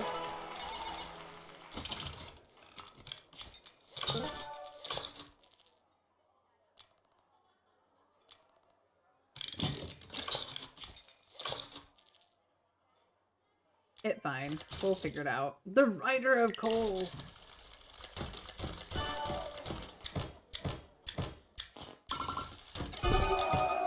I can now get up to 600 shields. Let's go. Let's do some more damage though. Gamble up our money. Oh, the gambit did not work out that time. We're at 625 shields now, and then it's gonna become 675. Like, I'm guaranteed 2 shield upgrades a thing, but I'm hardly doing any damage because the shields are the only thing that stops the wheel. So this could get real crazy. That will help.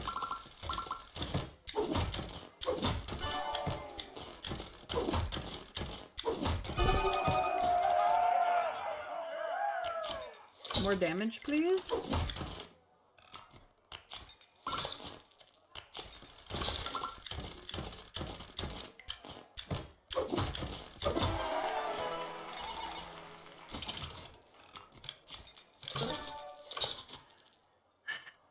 Respin could actually make this a lot more crazy, and I'm not sure I want to go there for this build. So we're just going to get money. This does magical damage. That's not what I want. Alright, we've made it to the sewers. The arm.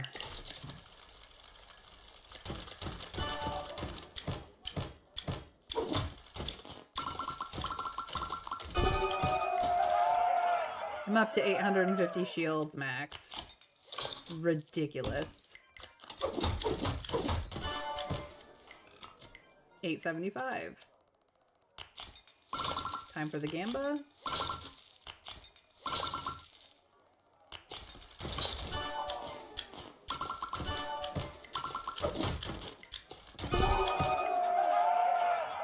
$950 shields, 950 health. He's got to churn his way through an ever-growing amount of shields.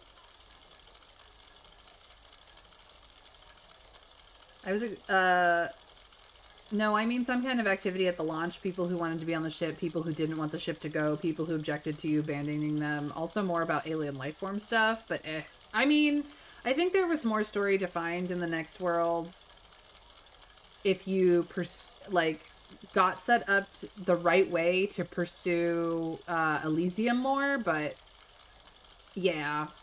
There's a lot of, random chance of where things land and how fast you could find them. Like, I didn't have 3 rovers until very late game. If I had 3 rovers much sooner, it might have been better, but it was crazy.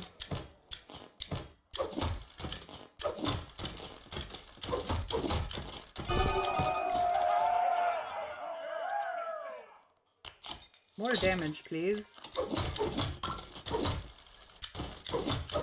Yay!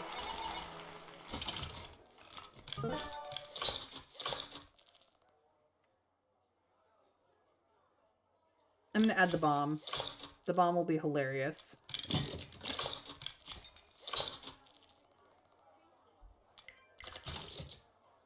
Lobos.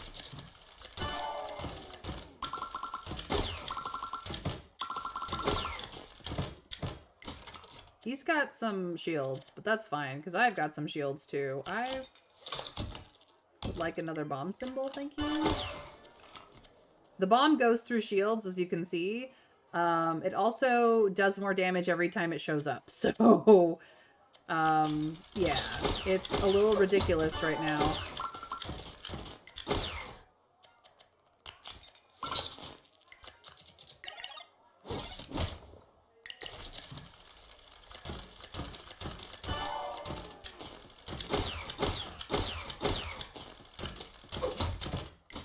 So now I'm not just rolling shields, which is helping.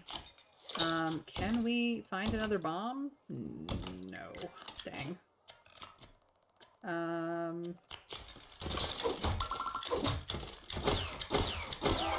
Goodbye. That was a very good investment on our part.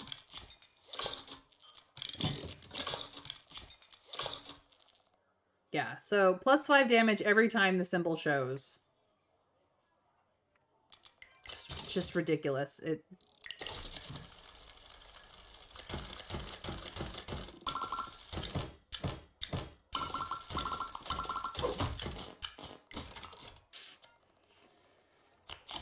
Kind of more damage, please.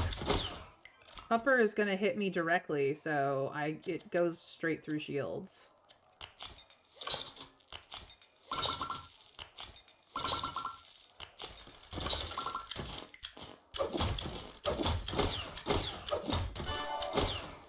Oh, I almost killed Pupper. Oh well. Ow, ow, and then I regenerate.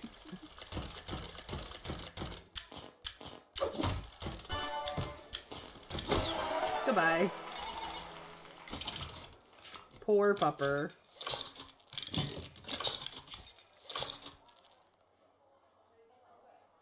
It's at level 5. I don't know what level 5 does to upgrade it, but maybe it just gives it more times on the wheel itself. I'm not entirely certain. I don't really need this. I have so much shields as it is. I don't really need this. I don't really care how fast it goes. Physical damage is helping that. That is health. These I'm actively using, so yeah, we're good. The mud fairy.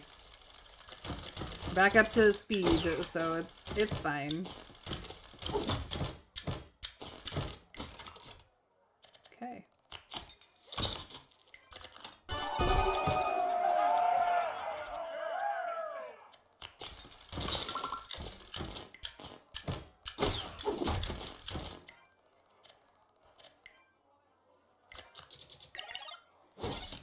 Physical, magical, regen.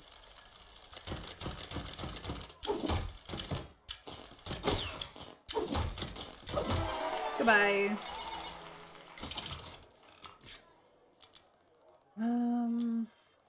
The mushroom heals us, but we don't really care about the mushroom. This does not matter. None of this matters. None of this matters. None of it is helpful to us is really what it comes down to. Ooh, that'll be nice. Ooh, almost mega critted that. That would have been awesome.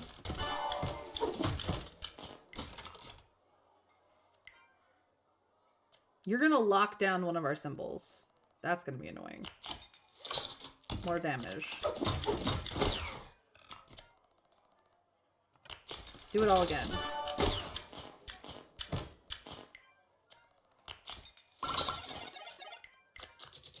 What symbol do you lock down? Oh, you lock down a space. It's permanently stuck on bomb. That's fine. That did not work out in his favor. Goodbye.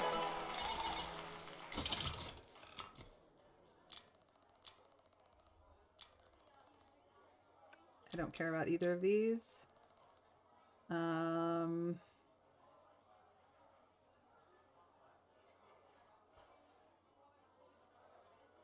No, I have bomb now. I don't need this.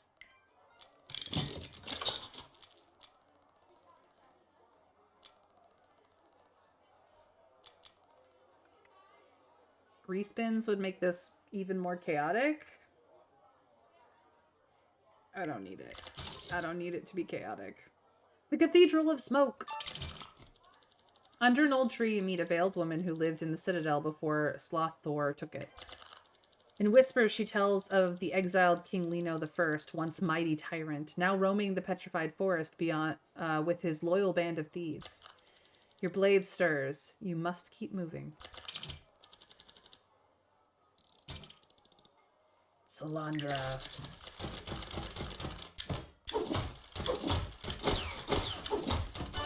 Ooh, nice.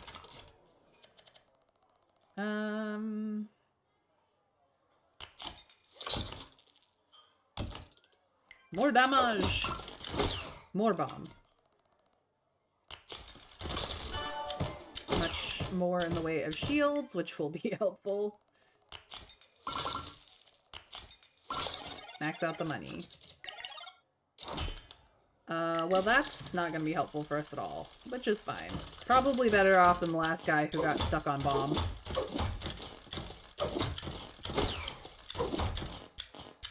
Aw. Well. More damage, you die.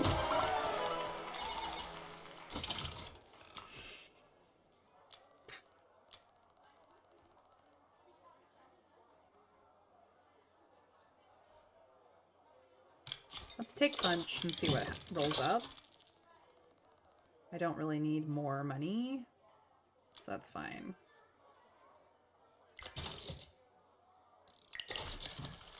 He's gonna go straight to our health bar, so the shields aren't actually gonna do much in the way of anything for us, but that's okay. This is what a skill check looks like. I critical hitted him, so he's stunned.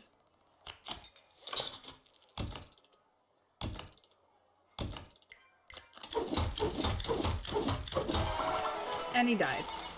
Oopsie poopsie. This is what I've been looking for. Power spell. Nice. Upgrade. Done. Ike. Hello, Ike. He's just doing normal physical damage.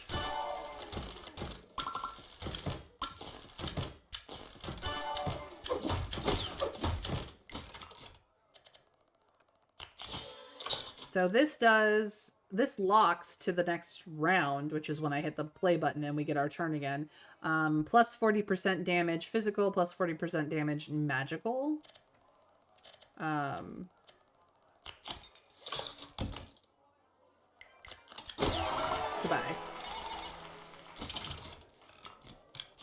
Uppies, uppies. Roll again. Nothing. Lesser priest.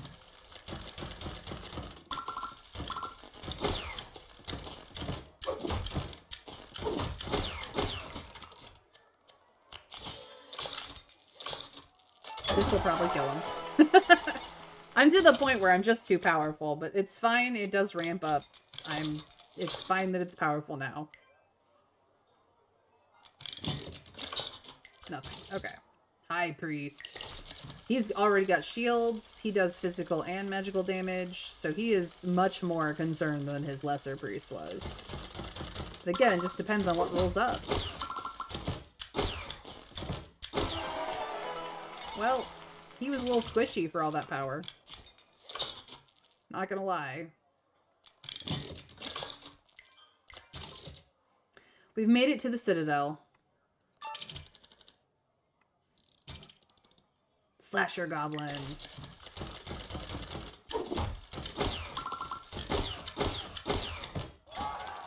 And we rolled 3 3s, so we got some money.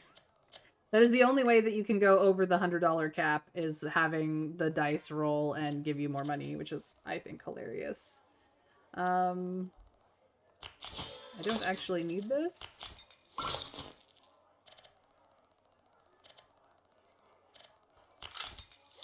I think just about any amount of damage is going to kill him, and I critted him anyway, so... Oopsie poopsie. He died. No upgrades down here. We're pretty much doing good. Guardian of the 7. He comes with shields. He's gonna do 54 damage, physical damage 3 times. But the bombs go through? No, that did not help him. Yeah, I got nothing I need to buy. Ingress! Hi, puppy! I'm sorry for the atrocities I'm about to commit on your behalf.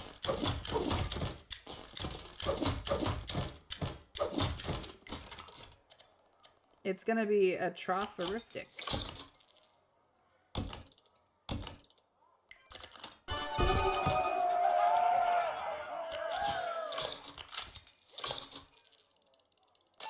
Ooh, I didn't crit him that time. Whoopsie poopsie. See if I can't max out the money. Nope, not quite, but that may change in a moment.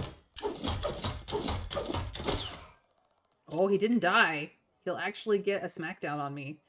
230 straight to my health. Times 2, actually. Oof. And I healed it all, so it's fine. Goodbye. No upgrades for me.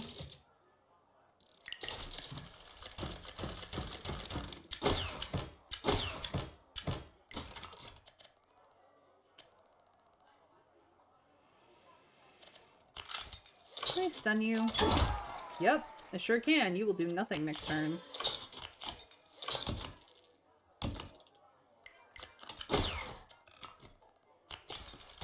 In fact, you don't get a next turn anyway.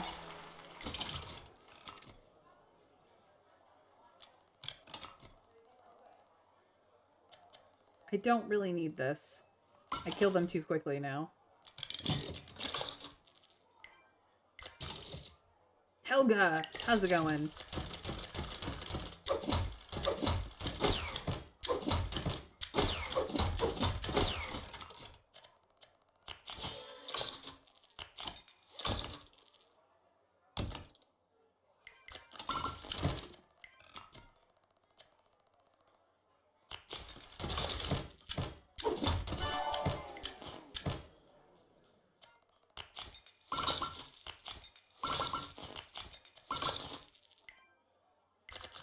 She gets to hit on me.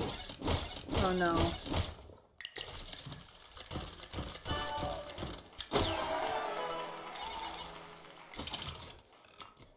Alright, you guys, it's time to get crazy. Do I have any skill check stuff? No.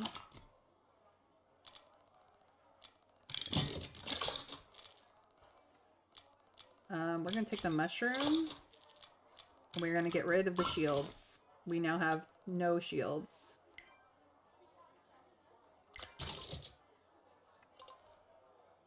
Petrified Forest. The Queen of Skulls appears before you and rambles. Of trees turned to stone by the sorrow of the fairies. Of mighty Hechtia, who defied her father to become an enforcer for the Empire. And of taverns in the ports of Myr, where old sailors defy the gambling prohibition by the Ministry. Bandit. The only thing this will stop on is bombs now.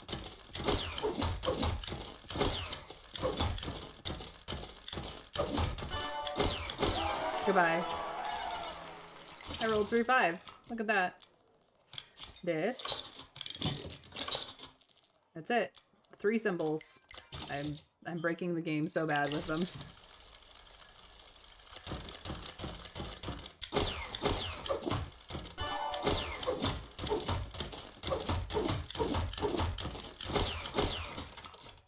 Oh, they survived. How insane. Let's see if they survive this. Nope.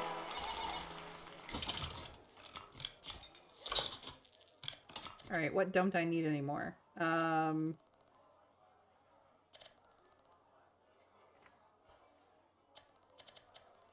don't think I need to nudge. I don't think I need the wrench anymore. I'm not even sure I need the coins anymore, but I'll keep it for now. Okay. Sir Otto, hello.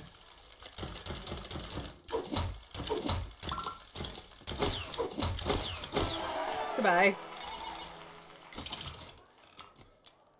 Let's get the Ring of Life.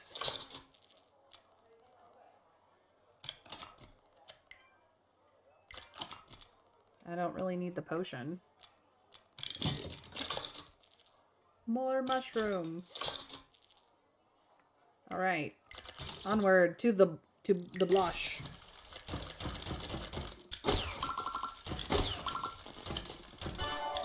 Goodbye.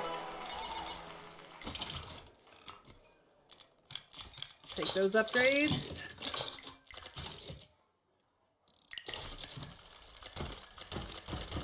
These guys have no chance. It's almost sad.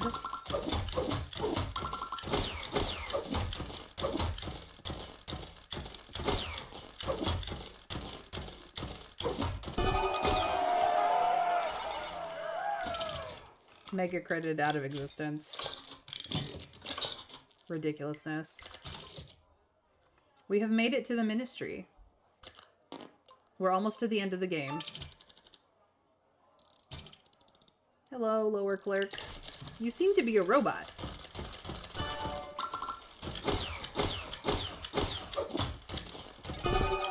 Goodbye.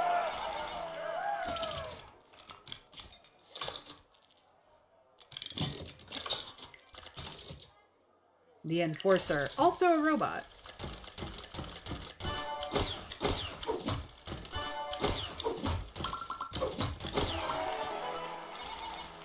Didn't even get to the last saw blade.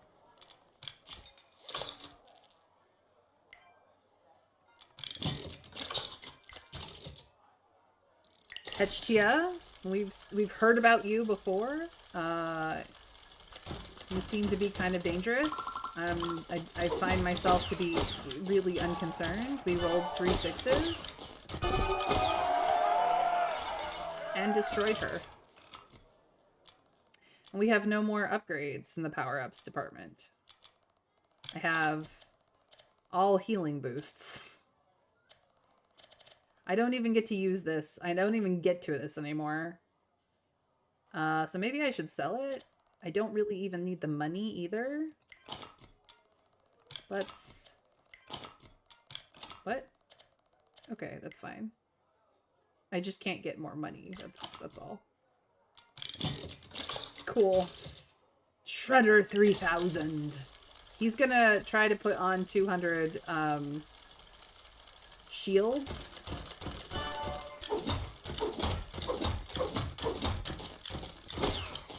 I don't think it's going to help him. He didn't even get to, because I'm broken. The pistol and the poison sickle aren't really even going to get used. Neither is the crossbow. I'll take the shield potions in case I need it, I guess. The minister himself. Hello, minister. How are you doing today? Goodbye, minister. And now I will take the shield charm back. In case I need it. The final floor. We have reached the final floor, guys. Here comes the final lore. At the gates of the final floor, a fiery hand without body appears. It writes in flame. Cigarettes and dust will never fail to make one older. The goblins have broken their promise and sold the kingdom to the moth. The revamped Shredder 3000 is vastly superior to the old Ripper models, mostly due to decreased heat development. Well, we shredded the Shredder 3000, so... Terror Wing. Meet your doom. AKA me. I am the doom.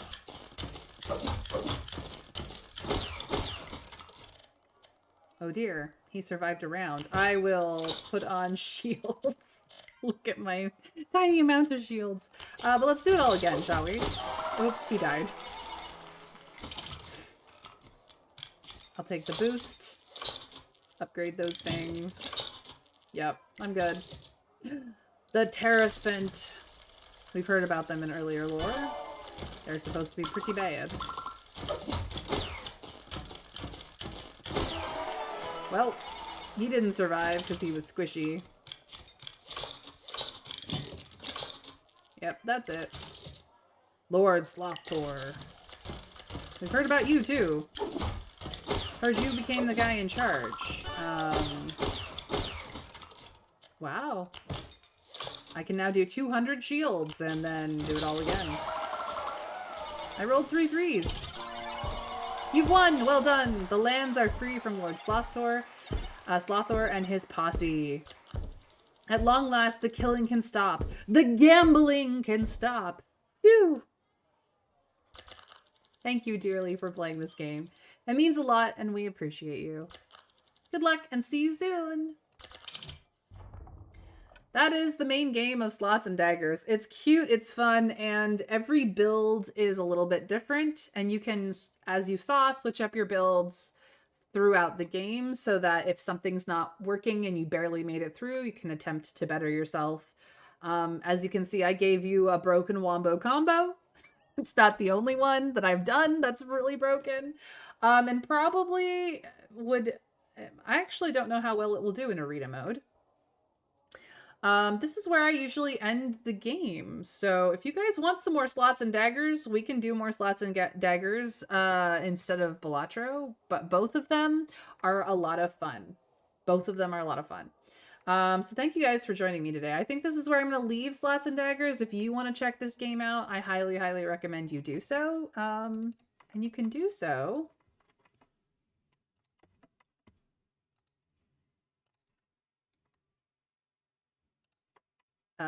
You can get this game here at this link.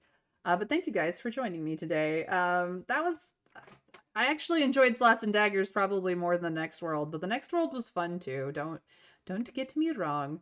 But that's all there is today from me. I'm Mayrin Althea Tover, aka May. I stream Monday through Friday at 1 p.m. Eastern US time. So if you want to come join me, please come follow me on Twitch or over on Blue Sky. And if you put on notifications, you'll know when I go live. You kind of need to know that. If not, you can find all the VODs over on YouTube anytime, day or night. That is me for company for you. It's how I give back to my community, and I hope that you'll subscribe and ring the bell so you know when those go live if you can't keep up with me live all the time. If you want to see more Slots and Daggers content, well, if I end a game early, I might do some more of this because it's a fun game. I've played the crap out of it. It's fantabulous. I really enjoy it. It's very replayable, let me tell you. But last but not least, I do raid my friends or make a friend. If I don't have a friend to raid, you can copy pasta my Barebone Basics raid message and get some channel points along the way, should you come along. I'm going to go over to Psycho Phoenix, who is currently in the midst of Date Everything, a game that I already finished, but she's doing things very differently from me. She's a sassy Scottish lady, and we adore Psycho Phoenix, aka PP. So I hope that you'll come along and enjoy her content as well. She's fun. But yeah, thank you guys so much for joining me today. It has been a fantastic time with all of you, and I hope I will see you again tomorrow for who knows what I'm playing. We'll figure it out. Until then, take care, and we raid in 3, 2, 1. Bye, guys.